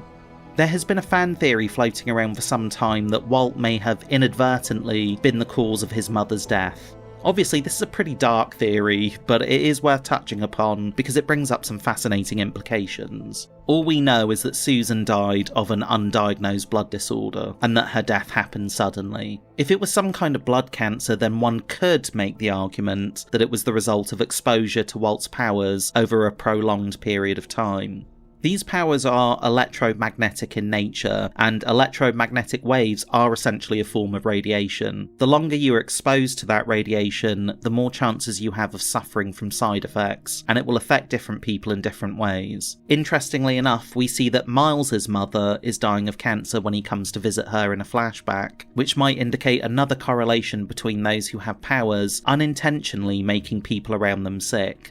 The more powerful the psychic, the more radiation they produce. And the longer your exposure is to that psychic, the more chances you have of getting sick from your proximity. It's a very compelling way of looking at Susan's death and helps to deepen the lore around physics in the Lost Universe. However, I don't think the show is endorsing this particular reading, or that it ever even intended such a reading in the first place. But it is an example of how some of the story's ambiguities allow us to become co-authors in some respects, because we can fill in the blanks with our own preferences.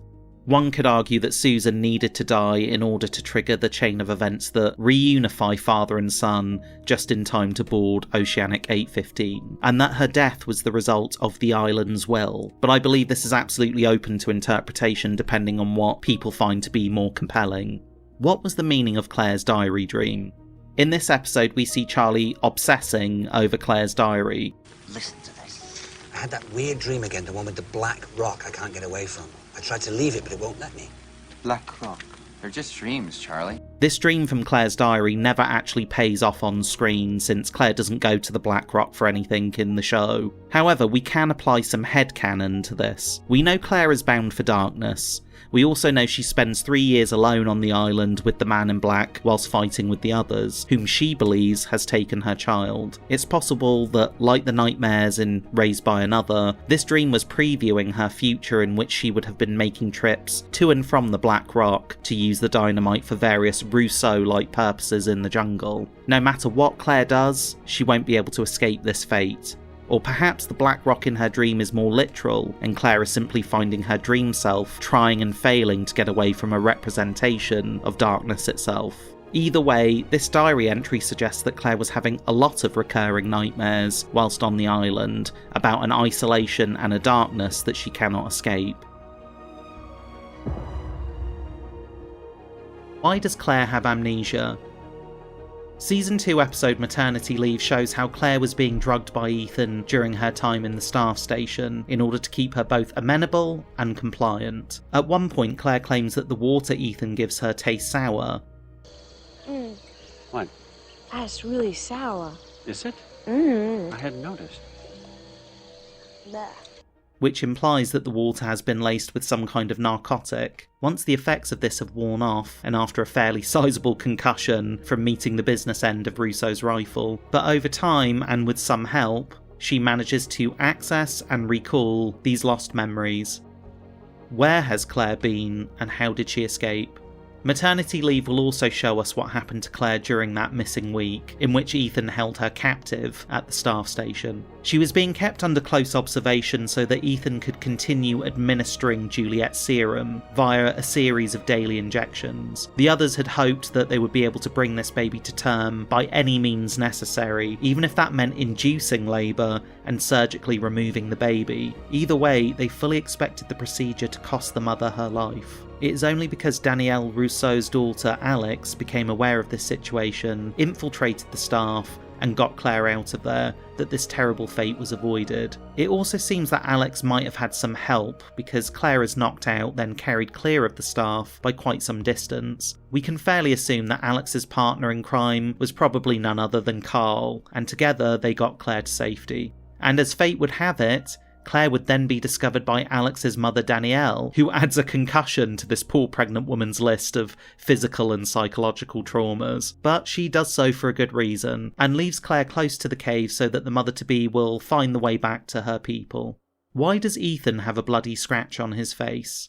I think the scratch alludes to the possibility that the writers might have originally intended for Claire's escape to have been more physical and intense, and that she fought with Ethan in order to get away from him, hence his face being scratched. As with quite a few setups in Year 1, the writers figured that they would cross that mystery bridge when they came to answering it in Season 2. However, by the time they got there, they'd decided that Claire would escape thanks to the help of the Rousseaus. And honestly, that's a much better reveal than Claire simply fighting Ethan off, then running away and somehow accidentally finding her way back to the camp.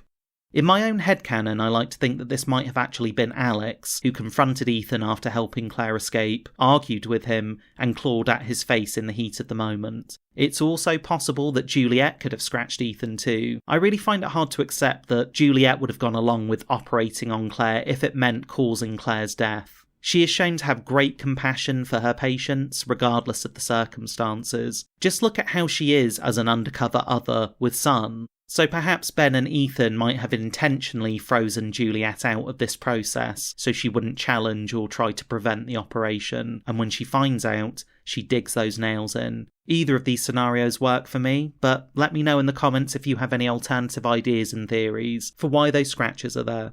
How did Ethan come from the ocean? Thought those guys had the full-on perimeter setup. Locke said it didn't matter. He came in from the water. What I find fascinating about Scott's death is how it initially appears to be this demonstration of supernatural uncanniness, when in fact it was really just hinting at the sort of technological advancements that the others possessed. But we, the audience, were much like our Losties. We didn't factor in the possibility that Ethan might be part of a more advanced society, so therefore our first suspicions tended to lean more towards a supernatural means. Just goes to show you how easy it is to attribute magic to something that can be explained more logically. So, Scott's death kicks up several hints about what is to come. Firstly, it alludes to the possibility that Ethan came from somewhere offshore and that a place like Hydra Island was already in the back pocket of the writer's room. It also follows that Ethan must have a boat. In the Season 1 finale, we see that confirmed. Tom Friendly shows up on a short-range boat to kidnap Walt, which is used for the purposes of ferrying people to and from Hydra Island, although the engine might be a little bit noisy enough to hear coming.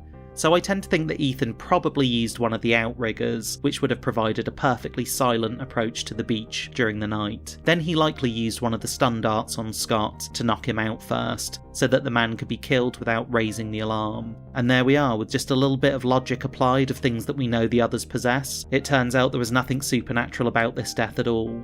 Why didn't the others just take Claire back? I've seen some people ask this question before, and I always felt that this was indirectly addressed and answered in The Other 48 Days. We first see that the others aren't afraid to take people by force under the cover of night. They invade the camp of the 23-strong group of survivors from the tail section and snatch several people, then return later to snatch 9 more. We can see that they are very adept at these type of clandestine operations. However, there's a few things worth noting here. The first is that the tail section crashed in a location that was very close to the barracks. Ben tells Goodwin that he could make the shoreline within the hour, so the fact that the tailies are in such close proximity to where the others actually live makes them a more immediate and easier target than our fuselage survivors on the other side of the island. The others are forced to put their plans on pause after they lose 2 of their people during the operation at the hands of Mr. Echo. The second consideration to factor in here is that there are almost 50 survivors initially on Team Jack compared to Team Ana Lucia. Team Jack also arm themselves pretty quickly thanks to the Marshal's gun, and then later the guns in the briefcase, so it is a much greater risk to take on such a large number of people. Plus, Ben can't risk Dr. Jack getting injured or killed in a struggle, nor does he want to see his people bring back the fabled John Locke. So I think these are the various reasons why the others never attack the beach camp in force until Ben is backed into a corner in Season 3, when his position as leader becomes untenable.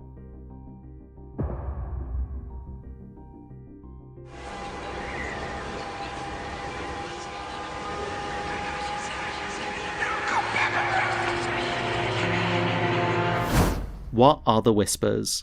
Look, the Whispers have a long and complicated history behind the scenes, which I get into on my video on faith in the supernatural. But in terms of the show's canon, we find out definitively what the Whispers are in Season 6 episode, Everybody Loves Hugo. You're stuck on the island, aren't you?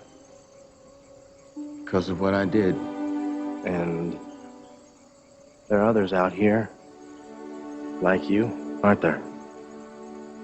That's what the Whispers are? Yeah. We're the ones who can't move on.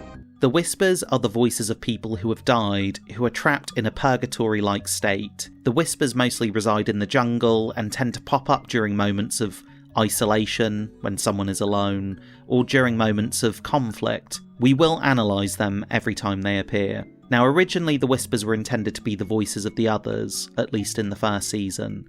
But this was back when the others were nebulous and undefined, and the writer's room was still playing with the idea that they could be supernatural in nature. Of course, this initial idea evolved and changed quite quickly, because by season 2 the others were definitely not supernatural and clearly very human. So the very notion that they were hiding in the trees and whispering creepily at people from a distance was suddenly very ludicrous, and I believe this is why the Whispers began to pop up in places that had no relation to the others at all. In fact, the Whispers actually appear more times in connection with supernaturally adjacent events, or the appearance of dead people, or even the Man in Black himself, than they do appearing alongside the others. And the hints that these Whispers were supernatural in origin were baked into the show from pretty much the beginning. You can find detailed transcripts of the Whispers online via Lostpedia.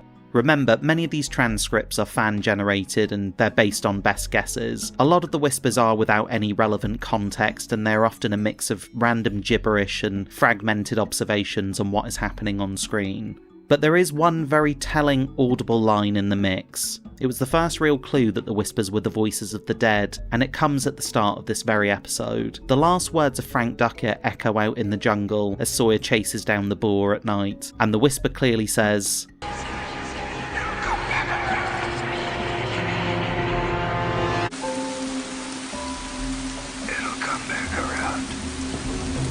This is unmistakably Frank's disembodied voice. Now, whether it is a replication of Frank's voice or the real Frank is open to interpretation. Elsewhere, I've discussed how the source is essentially the place where the souls of living beings come from and where they return to in death, and that the island itself is an axis mundi, a sacred place that connects the heavens and the underworld to the earth, and is considered to be the centre of the world and possibly even the universe. Psychic phenomena is often connected to these places. So this all feeds into the theory that the voices of the dead are amplified on the island due to the close proximity to the source, this gateway to another realm. Therefore, everyday people like Sawyer can hear them speaking, even if the voices only come through in the form of overlapping whispers. Many of these whispers are those who have died on the island and simply find themselves trapped within the island's electromagnetic bubble, not unlike the Man in Black, who himself is essentially an uber ghost. They are unable to let go and move on until they have served their purpose, whatever that may be, and it appears that they are always trying to talk to the living in some way,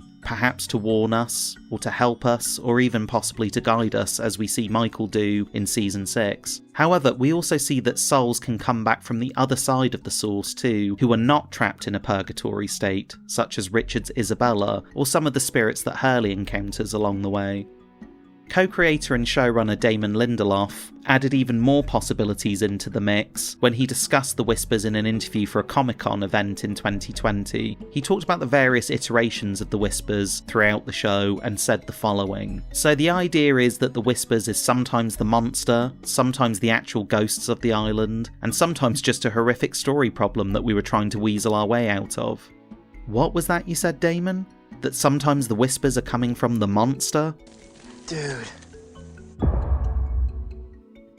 His almost passive self-deprecating quote turned out to be quite the revelation, because this little nugget of information effectively opens up the field of analysis in a massive way. We know that the Man in Black is an imitator. He can absorb memories and replicate sounds, voices, and even whole personalities. He can also take on the physical presence of dead people via a process of scanning and copying them too. So it really isn't such a stretch that he could replicate the Whispers. We know that the realm of the dead is something that he seems to embody in many ways. He has probably been so many dead people over the centuries that all of their personalities and memories exist within him somewhere, so he has access to so many voices that he can summon them like a choir, all singing at once, and this helps him to create both confusion and conflict. So sometimes appearances of the Whispers in the show could just be the Man in Black trying to create chaos or influence people and their reactions. And in the case of this episode, we could argue that he is preying on Sawyer specifically because of the man's ability to sow discord within the group so far. Perhaps this whole episode is the Man in Black testing Sawyer to see if he can push the man towards the dark end of the scale. Which leads me to, what was the bore? Okay, right up front, showrunners Damon and Carlton were asked about this on the official Lost podcast in 2008, in regards to what human apparitions and animal appearances were officially the smoke monster. They confirmed a few and rejected some others. When it came to Sawyer's boar, they said straight up it was just an animal, which means behind the scenes the thinking was that this boar was merely an anthropomorphic representative of Sawyer's various issues. Elsewhere, however, Damon and Carlton have also said that the show speaks for itself and that fans are free to interpret elements that were left ambiguous within the actual story.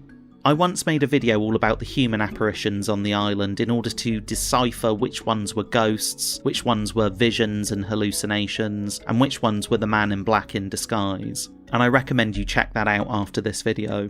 But we know that the Man in Black can transform into anything that was once living and is now dead, which also includes animals. And there are many examples throughout the show where we could cite strange animal appearances as being Man in Black related. We will discuss these as and when they come up and what possible motivations the Man in Black might have for appearing in that guise. The way I see it, for the most part, I think the Man in Black uses animals as vessels for observation, to watch the candidates and study human interactions and behaviours from afar, learning how best to manipulate and destroy them.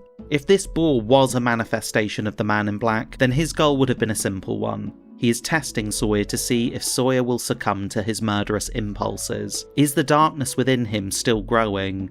And will he still pull the trigger if pushed to do so? I honestly believe had Sawyer not met Kate on the island, he absolutely would have shot the boar in this scene. But through his burgeoning relationship with this woman, who mirrors him in many ways, he has started to reconnect with his own humanity. Kate has brought out this side of him. She is instrumental in his change and his wanting to become a better man. What's interesting is that only a few episodes ago, characters were bemoaning the fact that Locke wasn't catching enough boar for the group. Yet in this episode, Kate doesn't want Sawyer to go through with his plan, because killing this boar isn't about getting more meat for the group, or even saving the animal's life. Both she and we understand that this is a symbolic moment for Sawyer. Can he walk away from his thirst for vengeance? Can he forgive himself? Can he move towards redemption?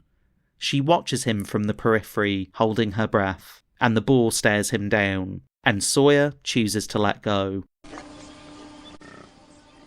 Just a bore.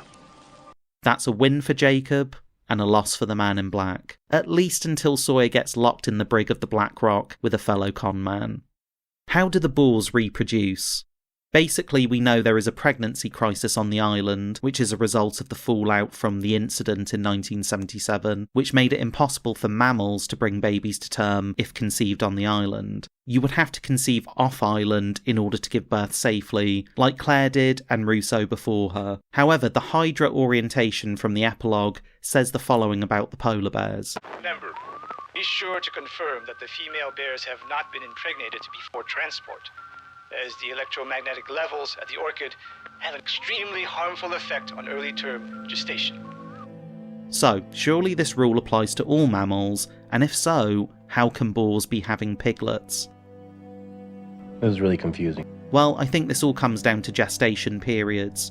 Humans and polar bears take about 8 to 9 months to gestate and bring a baby or cub to term, whereas the gestation for boars is a lot faster, usually about 3 months, and we see that pregnant women are fine until the second trimester, which is when the complications kick in, usually around the 4 to 6 month mark. and the women are all dead by the 3rd trimester, which is around the 7-month mark. So I don't think this is a plot inconsistency, it's simply a matter of gestation time. This episode is heavy on the character drama and extremely light on the mystery. It feels more like a tabula rasa than it does a Raised by Another, and that's fine by me, as long as the drama is this well written and performed. In Translation answered a few of the open-ended questions from House of the Rising Sun, such as what exactly Jin was doing for Mr. Paik, but perhaps more significantly, this episode answers, why were Sun and Jin on the plane?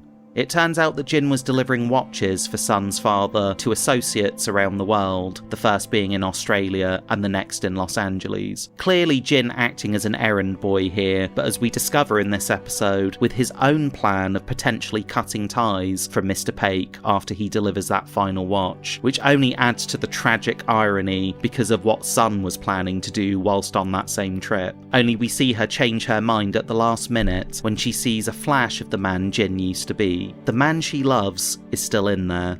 I suppose the only real head-scratching question that got raised from this episode was, why was Hurley on the TV?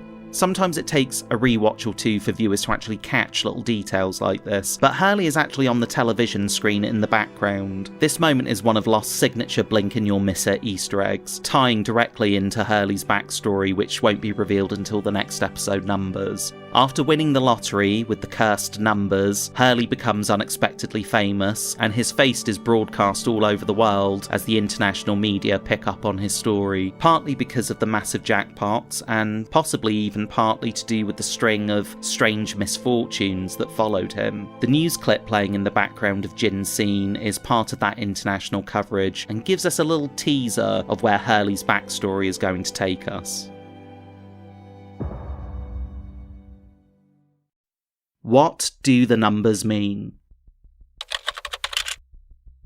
Towards the end of Lost, showrunner Damon Lindelof found himself being confronted by long-held fan questions, particularly on the issue of these damn numbers. This is what he had to say about them in an interview with E! Online in 2009. I feel like you have to be very careful about entering into midi-chlorian territory. I grew up on Star Wars, I've seen the Star Wars movies hundreds of times, I can recite them chapter and verse, and never once did anyone ever say to me, or did it occur to me to say, what is the Force exactly? Can you explain that for me better than Alec Guinness does? Look, this answer pissed off a lot of fans at the time, but I actually understand what he was driving at, despite the fact that it seemed quite dismissive. The numbers are conceptual, they get talked about a lot and represent something all-encompassing and fundamental to the rules of this fictional universe, yet at the same time remain pretty abstract. Many of us would have been happy with a whole episode dedicated entirely to Jacob sitting down with Hurley to explain the numbers in detail, preferably using a chalkboard and visual aids, whereas other people watching the show would have tuned out entirely from such an episode, which is something we actually saw happen in those last couple of mythology-heavy seasons, especially for those who didn't overly care about the weirder stuff. Or, as Damon Lindelof more eloquently put it, we have to make the show for the hardcore fans who care about the numbers, but we also have to make it for my mum, who just wants Sawyer to take his shirt off. In the same interview, Damon points to supplemental materials that they released during seasons 2 and 3, which helped fill in some of the background. This was a global transmedia ARG called The Lost Experience that let fans play inside the show's universe. It incorporated websites, chiefly the Hanso Foundation, fake TV commercials, phone numbers, podcasts, shout out to DJ Dan, real-world clues on billboards and candy bars, and in-universe fictional bloggers like Rachel Blake. All of this was in service of unspooling backstory that was too dense to feature in the actual series. The ARG ultimately led players to uncover the secret behind the numbers and how they were the core constants of the Valenzetti equation, a formula that predicted humanity's extinction.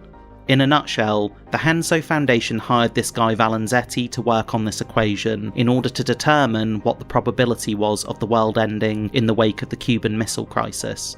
Valenzetti deduced that human cataclysm would occur within the next 30 years, and so the Dharma Initiative was born in an attempt to change those constants and save the world. Now, Damon personally considers the Valenzetti equation canon to the show, although there is still ongoing debate about how much these supplemental materials can count towards explaining things that the show itself chose not to explain within its own narrative. But perhaps that's a conversation for another day. Many viewers would later figure out that the Swan Hatch countdown timer that resets to 108 minutes was actually the sum total of all the numbers added up together, making this equation a quite literal pressure valve keeping Doomsday at bay. Yet the numbers go even deeper than what was divulged in the Lost Experience, because they indicate that there are grander forces at work in guiding the chain of events that we see play out in the narrative. Much later in Season 6, the numbers come to be represented by people on Jacob's list of candidates. It is no coincidence that these candidates would also become the human equivalent of a pressure valve, keeping Doomsday at bay. And that's not to mention the various appearances of this sequence throughout the series, either collectively or individually. Fans reinterpreted the episode numbers as the first breadcrumb towards this cosmology, an argument that destiny had always been numerically encoded into our reality. I think the most illuminating thing that Damon Lindelof ever said about this mystery was that the numbers were around long before the early 60s. So what exactly did he mean by this, and what exactly do the numbers mean in the larger picture of the show's mythology? Well, the source at the heart of the island is no ordinary energy. It pulses out into the world, leaving behind a powerful numerical fingerprint woven into the fabric of reality itself. The island's influence has shaped events across time and space. Every uncanny coincidence, every life-changing twist of fate, every mysterious connection between people. It was all part of a greater design. The numbers appear again and again, echoing the island's reach, this cryptic signal reminding us that nothing is random and everything happens for a reason, and that there is an architecture to our existence being manipulated by some unseen prime mover. As I described them in my video on science and time travel, they are the science that help to explain faith. We later see the numbers embodied by Jacob's surviving candidates in Season 6. This cements the idea that it was by design these 6 would be the last remaining agents of change in the endgame. You could say these people are the island's numerical constants. We could also argue that the equation does allow for variables within its architecture, and perhaps a good example of this is Kate. She was not one of the relevant numbered candidates in that sequence, instead designated as number 51 and crossed off the wall, yet she is the one who ultimately vanquishes the Man in Black by saving him a bullet. The Man in Black made a classic Daniel Faraday mistake. He was too busy keeping his eye on the constants that he forgot about the variables, just as Jacob had surely hoped. The main point I'm trying to make here is that the numbers have always been around. They weren't invented in the 60s by Valenzetti, they were discovered. Jacob didn't intentionally choose these numbers for his candidates. The candidates were fated to be connected to those numbers. And I explain this in more depth in my video on the game, where I go inside the lighthouse and explain the mechanics of what is actually happening inside there. So it's helpful to view the numbers in the same way that we see mathematicians decode the building blocks of the universe. Nature is full of mathematical patterns, and not just with numbers, but abstractions too. Take the Fibonacci sequence as the closest example. The golden ratio is derived from that sequence, and many things in nature adhere to that ratio. The numbers in Lost are simply the numbers that decode the island's influence on our world. It might have been more cohesive had the writers found a way to spell this out within the narrative itself, and provide us with that midi-chlorian scene that Lindelof hated so much, but the story was never really about explaining the mechanics of the island and fate in this kind of detail. While it is conceptually fascinating, it only works dramatically in pieces rather than as a whole, as clues and Easter eggs that allude to something bigger.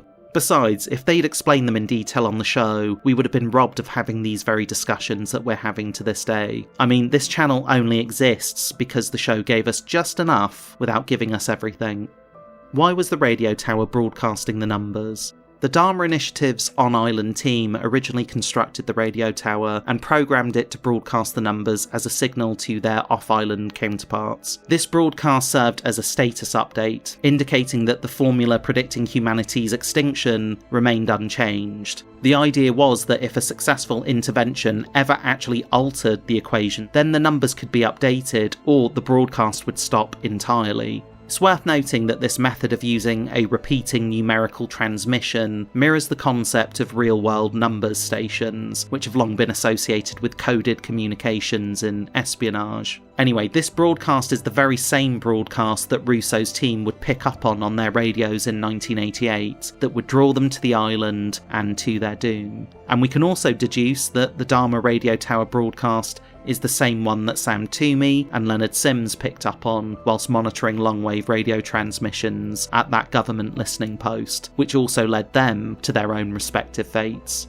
Here's a cool bit of extra trivia for you losties that are not aware of this fact, but Jorge Garcia used to host a Lost podcast called Geronimo Jack's Beard, in which he and his co-host Bethany would talk about the show and his experiences working on it. In one of the last podcasts they recorded, Jorge revealed that during season 5, he actually recorded the numbers broadcast heard from the radio tower. Now, he speculated that this might have been a hint from the writers that Hurley, while living in the Dharma Initiative era, was possibly meant to be the one who originally set the broadcast in motion. Another intended causality loop that it seems the writers never got the chance to pull the trigger on. Who built the rope bridge? The group encounters and crosses a rope bridge on their trek, which ultimately collapses after Hurley and Charlie cross it. The origin of the bridge is never explained in the episode or anywhere else, and there are no explicit clues as to who built it. It's effectively there to function as a classic adventure set piece a la Indiana Jones. However, a few possibilities exist within the lore of the show. We know the Dharma Initiative built various infrastructure elements across the island, and though most of their facilities are more industrial in nature, it is plausible that they built the bridge to access hard-to-reach areas, especially during their early exploration of the island's terrain. The others were mostly nomadic during their time on the island and weren't into building much. Most of the structures they inhabit were built by other cultures and societies, but it's possible that they could have created temporary crossings too.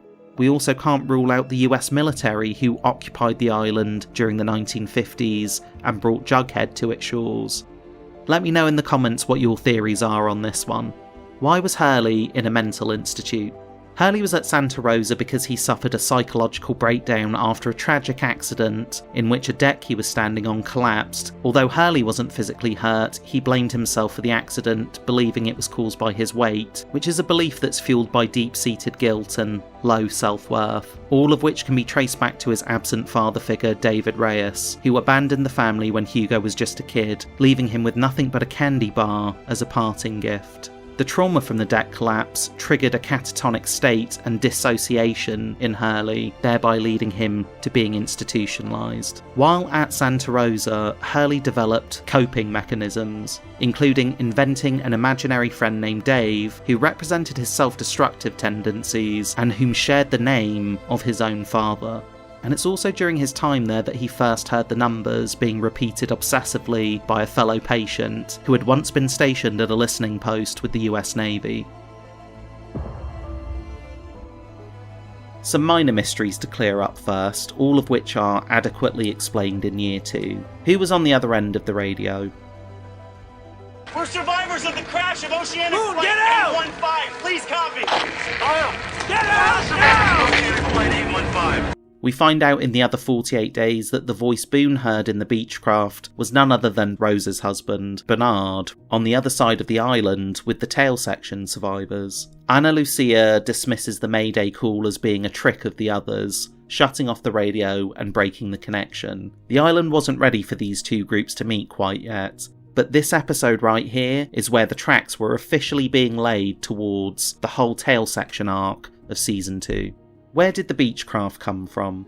In Season 2 episode The 23rd Psalm, we discover that the Beechcraft belonged to Nigerian smugglers posing as Catholic missionaries, led by crime lord Mr. Echo. They filled the plane with heroin, hidden inside Virgin Mary statues, and planned to get the poison out of Nigeria and away from their own villages and communities. Echo's brother Yemi was a real priest who got pulled into their scheme and killed, while the other two bodies are Echo's henchmen, who betrayed him and, unintentionally, ended up saving his life. How did the Beechcraft end up on the island? The show will later establish that the island moves, jumping through time and space to other connected electromagnetic pockets all over the world. When the Beechcraft takes off from Nigeria, instead of reaching its destination, it somehow ends up thousands of miles away on the island, and for a long time this seemed like a bit of a head scratcher. However, the island was probably off the coast of Western Africa at this point in time, probably somewhere in the Gulf of Guinea, in the eastern tropical Atlantic Ocean. Beechcrafts like this only have short-range flight capabilities, so whilst it was travelling on a flight path to its intended destination, it must have got pulled into the island's field of gravity, then crashed in the jungle. What is the meaning and origin of Locke's dream? All of the dreams in Lost share that same uncanny, unsettling quality, where the dream characters inside don't quite act like themselves. That's because they aren't. They are all messengers, a force intruding into the dreamer's subconscious and shaping what they experience. There are two main interpretations of where these messengers come from. The first is that they are coming from the Man in Black. The other is that they come from the island itself. Now, for anyone who has watched my video on faith in the supernatural, you will know that I am unequivocally in the latter camp. Damon and Carlton often describe the island as a character in and of itself, not just a setting where the action was taking place, but as an active participant in the story. Think of the island as one of the characters. Yeah, the island is the original, is the most important character, you know, and for me, the most exciting episode of the show will be when we get to do the island's flashback, you know, because the island has a, you know, clearly has a sentience. So to me, the closest we ever get to the island articulating its voice and the writers giving it some kind of an identity is the way in which it communicates with people through the subconscious. It operates on a metaphysical level. Yes, I know a lot of fans believe that the Man in Black is behind the nightmares on the show, trying to manipulate characters into doing things for him, but when you have the power to manifest physically as a dead person from someone's past, while they are wide awake, to be able to instruct and manipulate them face to face, like we see him do with Yemi and Christian and Alex at different points, then there is little need to communicate so cryptically via these dreams that are so often easily misinterpreted and misunderstood. Why talk to his targets indirectly when he is more effective and efficient doing it in person? The island has many tools at its disposal. It creates moments of what we might call chance and coincidence, in which a series of happenstances culminate in a specific outcome, which often directly affects people's lives and changes their trajectory, such as a car accident. It uses the voices of the dead to speak to us, who act as messengers. It exerts influence over objects in order to communicate ideas to those who can read into the signs. And it is capable of direct telepathic communication, a way of influencing a person's choices by manipulating their subconscious and planting ideas, kind of like what they do in the movie Inception. So, unlike the Man in Black, when the island tries to communicate with people, it doesn't speak in plain words, it speaks in riddles, symbols, and imagery, like a form of supernatural cryptography. When decoded correctly, these visions contain real, verifiable information. We see multiple characters experience premonitory and instructive visions like this across the show, sometimes whilst asleep, and other times whilst wide awake. And crucially, we see visions off-island too, far beyond the Man in Black's reach. Whereas the island's influence and reach isn't limited by geography at all. So far in Year 1 we have seen Claire, Boone, and Sawyer each experience some surreal, scary visions that trigger them to behave in a certain way, and we'll see this pattern again with several other core characters in future, including Charlie and Mr. Echo. Even both Ben and Walt will go on to claim that they have been influenced by such subconscious messages. But no character is more defined by dreams than John Locke. In his first dream of the series, we get a mix of imagery from his past and glimpses of a future yet to unfold. Desmond's flashback in the Season 2 finale Live Together, Die Alone reframe these events rather elegantly. This dream wasn't about opening the hatch at all. It was actually designed to lead Locke to the Beechcraft and to Boone's death. Now, the Man in Black can't predict the future like this, but the island can. Because the source exists outside of linear time, therefore it knows what must happen. And Boone's accident is the hinge. It drives Locke back to the hatch in despair, pounding on its door, unknowingly saving Desmond's life down there. Desmond was in a deep place of despair, trapped alone in the belly of the Swan, thinking he was forever alone with no way out. Locke's despair relieved Desmond's despair. But had Locke not dreamed of the Beechcraft, then they never would have set out to find it that day. Boone wouldn't have climbed the tree to get inside of it, the accident wouldn't have taken place, Locke would have had no need to return to the hatch at that specific time, and Desmond would have pulled the trigger. The timer would have hit 0, and with no one left down there to push the button, Armageddon would have followed. Desmond clarifies this very idea in the Season 2 finale when he tells Locke, 3 days before you came down here, before we met, I heard a banging on the hatch door, shouting. But it was you, John, wasn't it? You say there isn't any purpose, there's no such thing as fate. But you saved my life, brother, so that I could save yours. There are even smaller details that deepen this reading. Take, for example, what dream Boone keeps repeating. Teresa falls down the stairs. Teresa falls up the stairs. Now, this turns out to be a deeply personal memory from Boone's childhood, something that Locke couldn't possibly know about, and neither could the Man in Black, since it is established that he only learns historical information from a person's life if he scans them and downloads their data to use against them later. This means this dream isn't just an invention of the subconscious, nor is it a manipulation by the Man in Black. It runs so much deeper than that, because Locke is seeing pieces of his own past, but he is also tapping into details from someone else's life. So this for me cements the idea that it is the island on the other end of the line, communicating through Locke's subconscious. He's accessing facts and information that exist far beyond his own subjective experiences. And then there is Locke's legs. We know that the island healed him, therefore only the island can take that gift away. His sudden loss of mobility is the only reason Boone climbs up the banyan tree. There is no doubt that Locke would have been all too eager to go up there himself otherwise. Once the purpose of Boone's accident is fulfilled, Locke's mobility returns, never failing him again. As far as we know, the Man in Black didn't have the power to reverse Locke's healing, and that's something that only the island can do. There will be later known instances of the island withholding its natural healing abilities for the purposes of steering the causality of events and character choices. Ben's cancer being the most significant one in Season 3, but we also shouldn't count out Jack's appendicitis in Season 4. Ultimately, the dream was never about finding anything at the Beechcraft that would help open the hatch. That's just what Locke mistakenly interpreted. The point of the dream was to sacrifice Boone for the greater good in order to save Desmond, which is something Locke comes to intrinsically understand by the Season 1 finale, even though he doesn't have the full picture yet. Boone was a sacrifice that the island demanded. What happened to him at that plane was a part of a chain of events that led us here, that led us down a path, that led you and me to this day, to right now.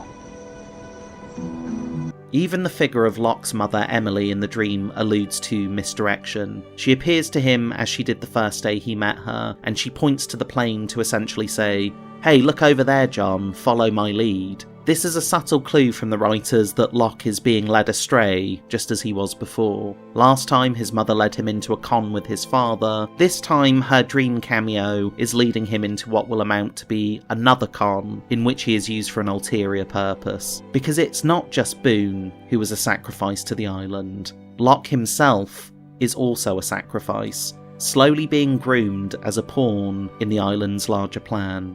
Finally, there's the time-bending element. In Season 5, Locke will actually witness the Beechcraft's crash firsthand. He was there all along, part of the island's history. So in a way, this dream is like a cosmic echo of that event, the island showing him where to go, and also showing him where he is going to go. It's a vision of an event he hasn't lived through yet, but an event that already exists in the island's historical timeline. I know, it's mind-bending stuff when you really start drilling down into it, and I wouldn't want it any other way. The island has a long, complex history with both time and the people who have occupied its shores, one that Locke is only just beginning to tap into and discover.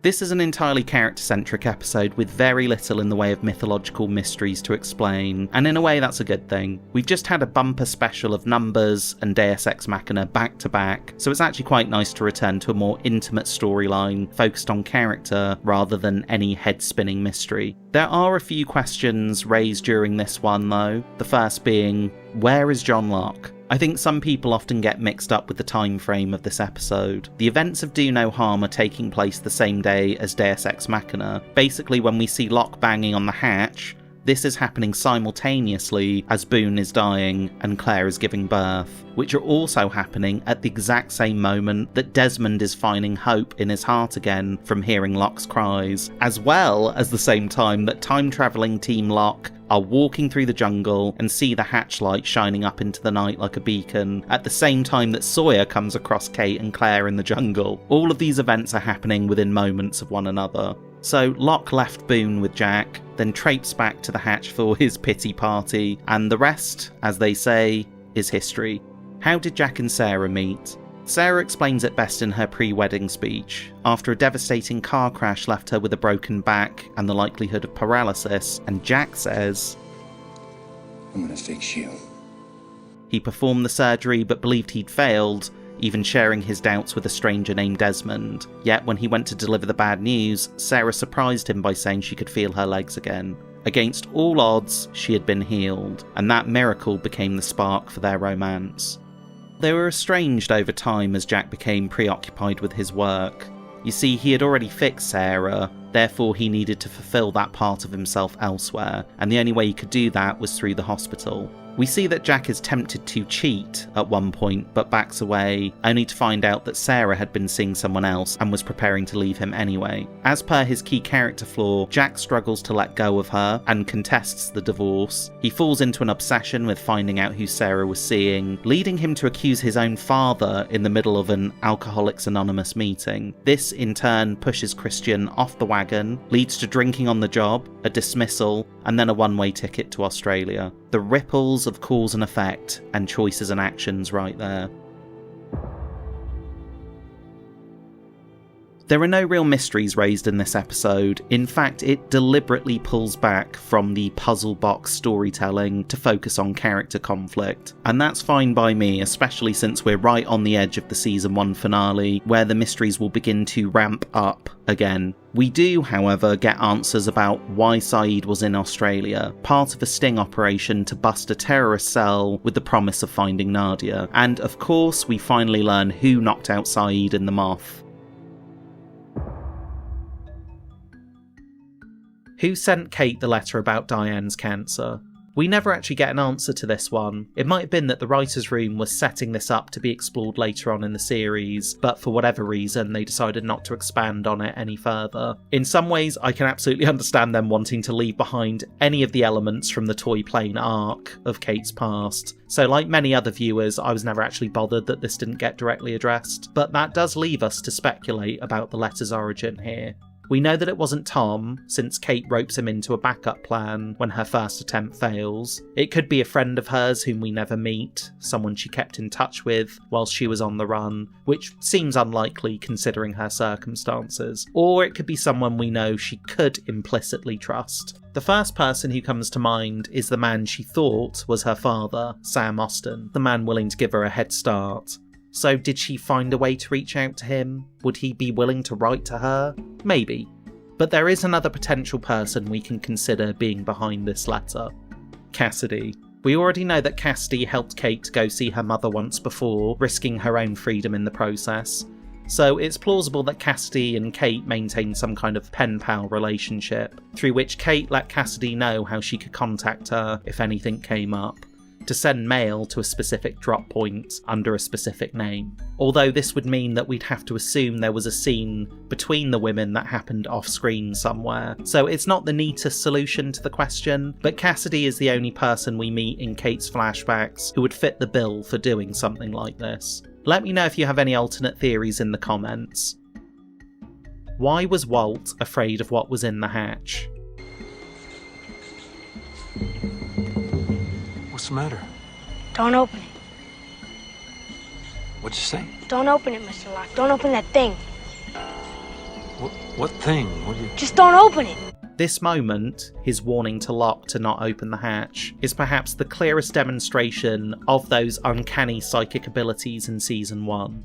Lost often associates supernatural or spiritual power with physical touch. When Locke grabs his arm, it's as if that contact triggers a surge of subconscious foresight, an unwanted vision of what's to come.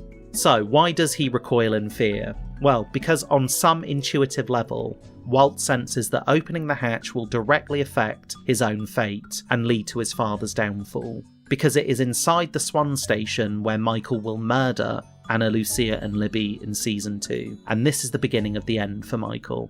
Walt's fear then isn't purely about the hatch as some kind of mysterious, ominous physical object. It's actually a premonition of the danger to come once they are inside of it. I imagine it coming to him as either a strong feeling of dread or even a flash in his mind's eye, a la Desmond's flashes. Anyway, this all feeds into the ideas I've discussed about how psychic powers in this show are the result of the source at the heart of the island. Within the source, time does not exist. It's a place outside linear chronology as we understand it, a timeless singularity where past, present and future coexist. That's why it knows all. The closer someone comes to this energy, the more attuned they become to the universal information it contains.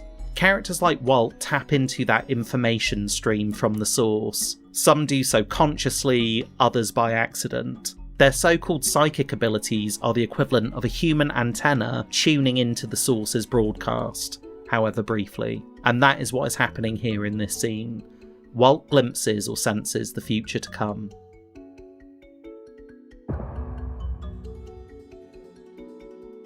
The last few episodes went very light on the mysteries, but now they are back with a vengeance in the mythology-heavy Exodus. Where to begin? How about with the first question raised? The others are coming. How did Rousseau know the others are coming?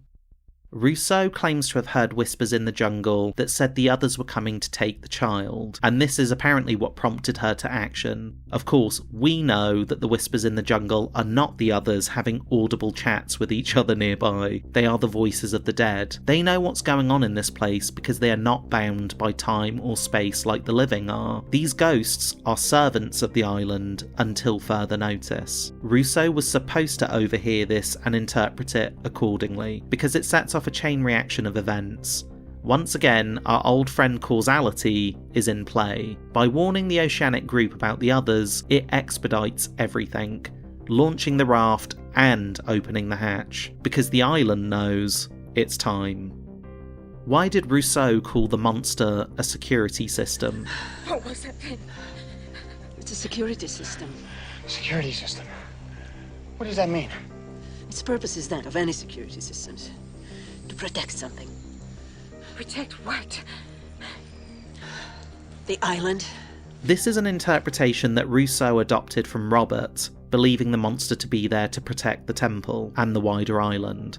And they're not wrong. The smoke monster's original purpose was to be part of the protector equation, as implied by the episode Across the Sea, and the mother character being an embodiment of both protector and smoke monster. But this was the first real explanation that the show gave us as to what this mysterious creature in the jungle was supposed to be, laying the foundations for the reveals of Season 2, and perhaps the initial plans as to what the writers intended Smokey to be. Yes, there are some possible indications that they originally were going to make Smokey a Dharma experiment gone wrong. However, what I like is that even if the answer changed between Season 1 and Season 3 as to the fundamental nature of the smoke monster, the writers still managed to bring it all back to this line by Season 6. The idea that it was a security system for the island, only in a more supernatural sense rather than a scientific sense, and that rather than it being a lab-created entity gone wrong, it was now a supernaturally created entity gone wrong.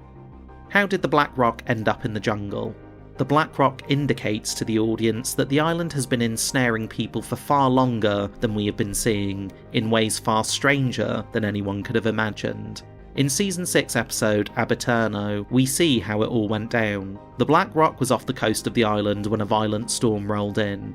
The ship was caught in the groundswell, lifted up onto the crest of a gigantic tsunami wave that arced over the island and washed up far inland, thereby marooning the ship in the middle of the dark territory. There are more discussions we could have about what might have caused that storm in the first place. One cool way of looking at the tidal wave is that after their conversation on the beach, the man in black gets up and walks off into the jungle. He heads to the well, teleports down there, and turns that wheel to move the island. And the island jumps right into a new location at night, taking the Black Rock with it, creating an earth-shattering groundswell that causes the tsunami. This might explain the discrepancy of how the Black Rock goes from a beautiful sunny day to a raging sea at night. The other alternative explanation is that the island was caught in a naturally occurring tsunami event that it didn't actually cause itself. We do know that there are sudden shifts in weather on and around the island, and they can have a devastating effect on ships, as seen with Rousseau's science expedition. What's with the Hurley-bird?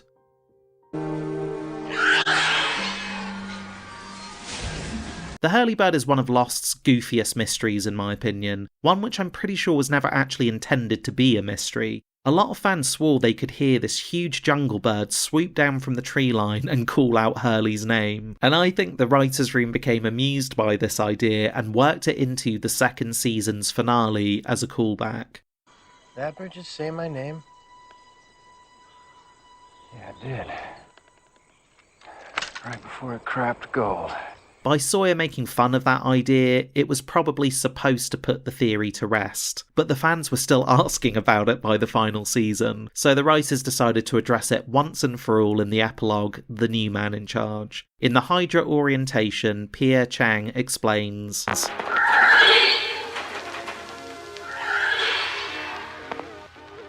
genetic alteration.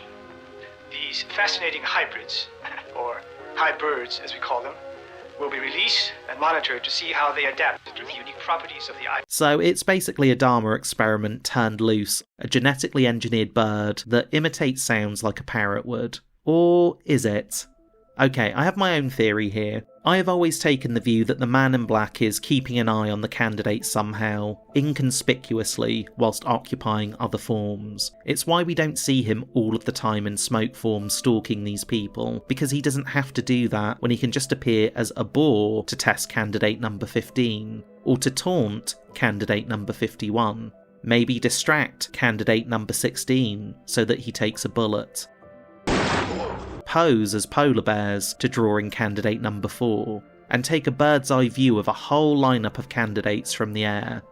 The average lifespan of a large jungle-dwelling bird is about 20 years. It's plausible that the original Hurley bird died, and the man in black adopted its form. If you had the power to turn into any formerly living creature, so long as it was now dead, then animals would certainly help you move through these island communities with complete invisibility, and you could learn everything you need to. Anyway, for a mystery that never actually seemed intended to be a mystery, we can have a lot of fun speculating about it. What was going on with Hurley's journey to the airport?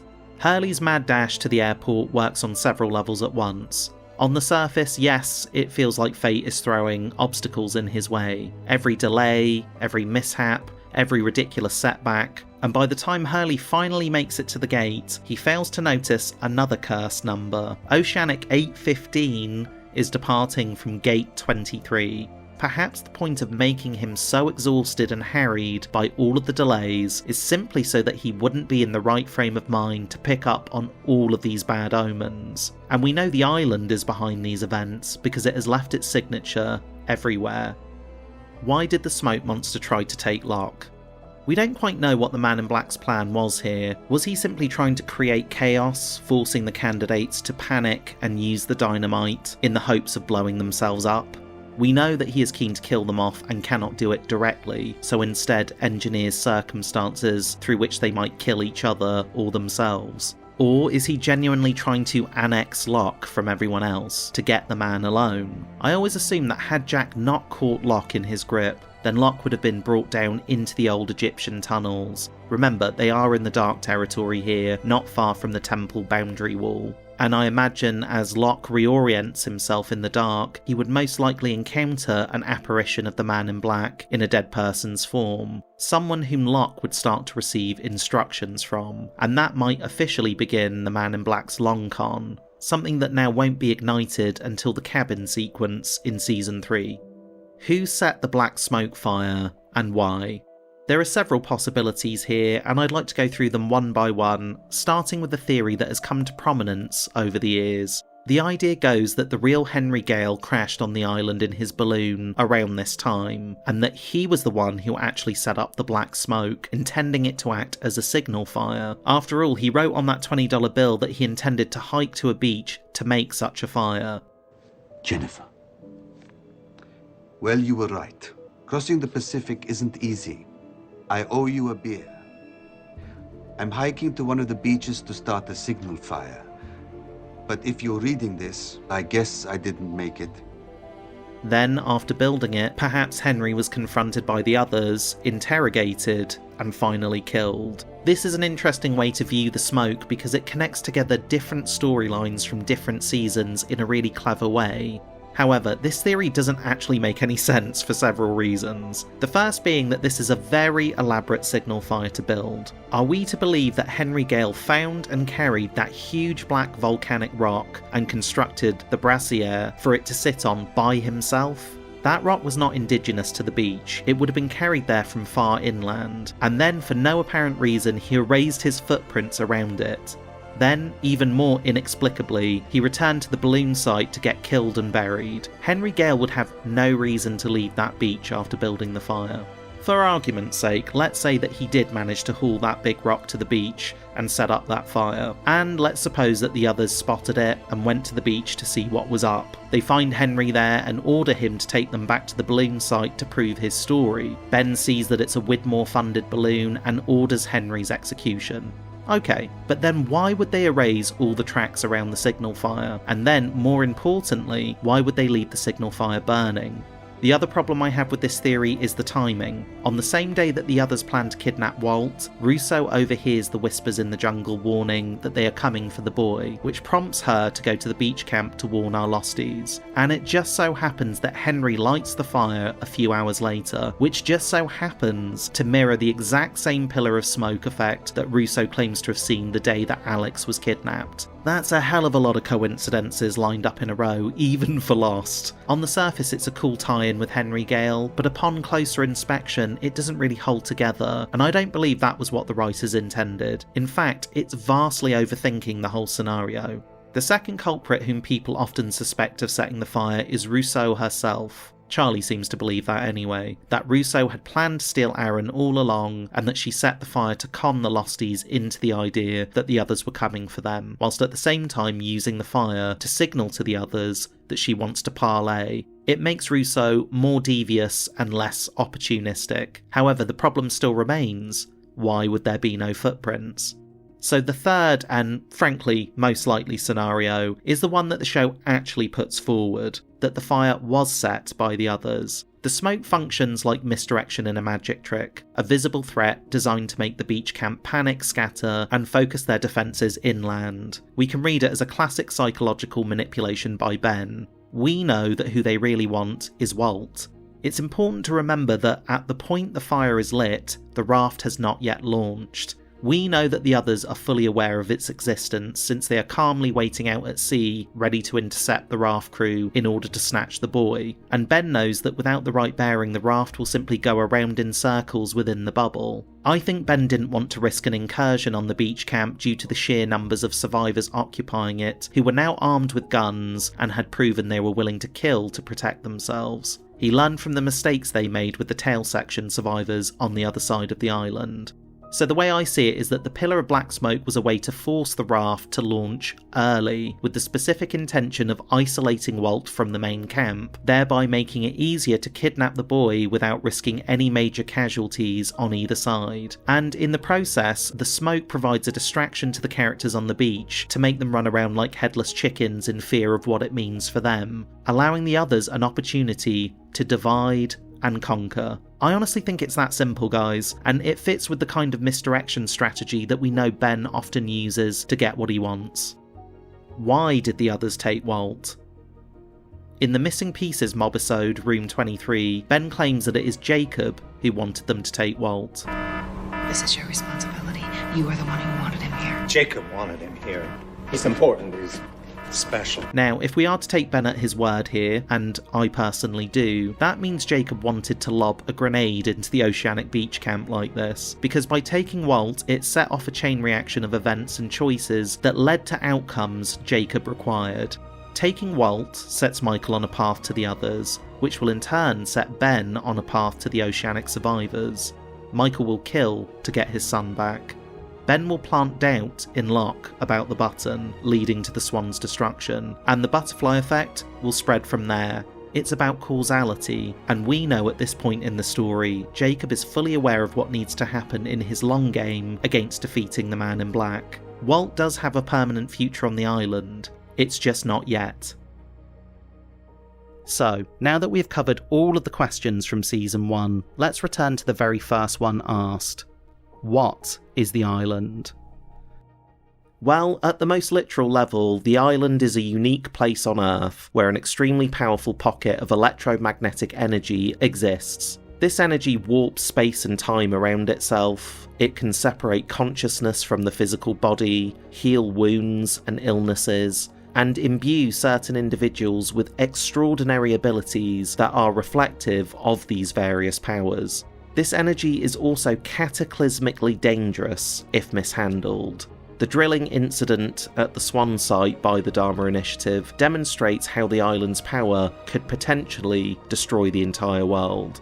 Jacob later describes the island as a cork. If the island ceases to exist, the light goes out and darkness spreads. In other words, the island is the only thing keeping the lights on for humanity, which is why it must perpetuate its power and influence across time, by shaping events throughout the ages and ensnaring people to aid in its survival. This creates an unbreakable chain of causality that influences everything that happens in the living world, especially the lives and choices of people. And so it becomes a symbiotic relationship between fate and our own free will. For it is people that will determine the ultimate fate of the island, and by extension, the fate of the world. This is why the show frames the island as a proving ground for human nature. Can people change? Can they let go of the past? Can they choose good over evil? Can they overcome the darkness within themselves so that the island can overcome its own darkness? This is what Season 1 is all about at its very core, and what the show will later circle back to in its final season.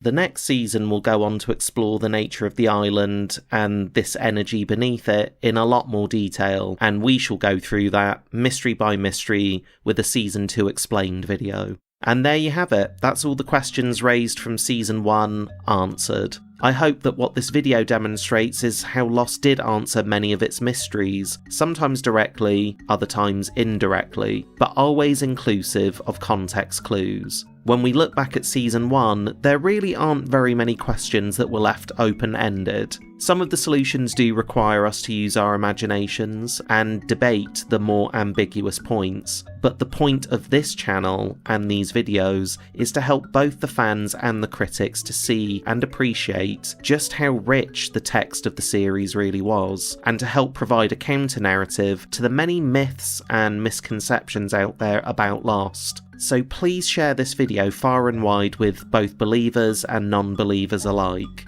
If you enjoyed this video, please check out my other content on this channel if you haven't already. You can support me more directly by donating to my Patreon, where you can catch all these videos early and get some exclusive content on there that you won't find anywhere else. Thank you for watching, and I'll see you back on the island.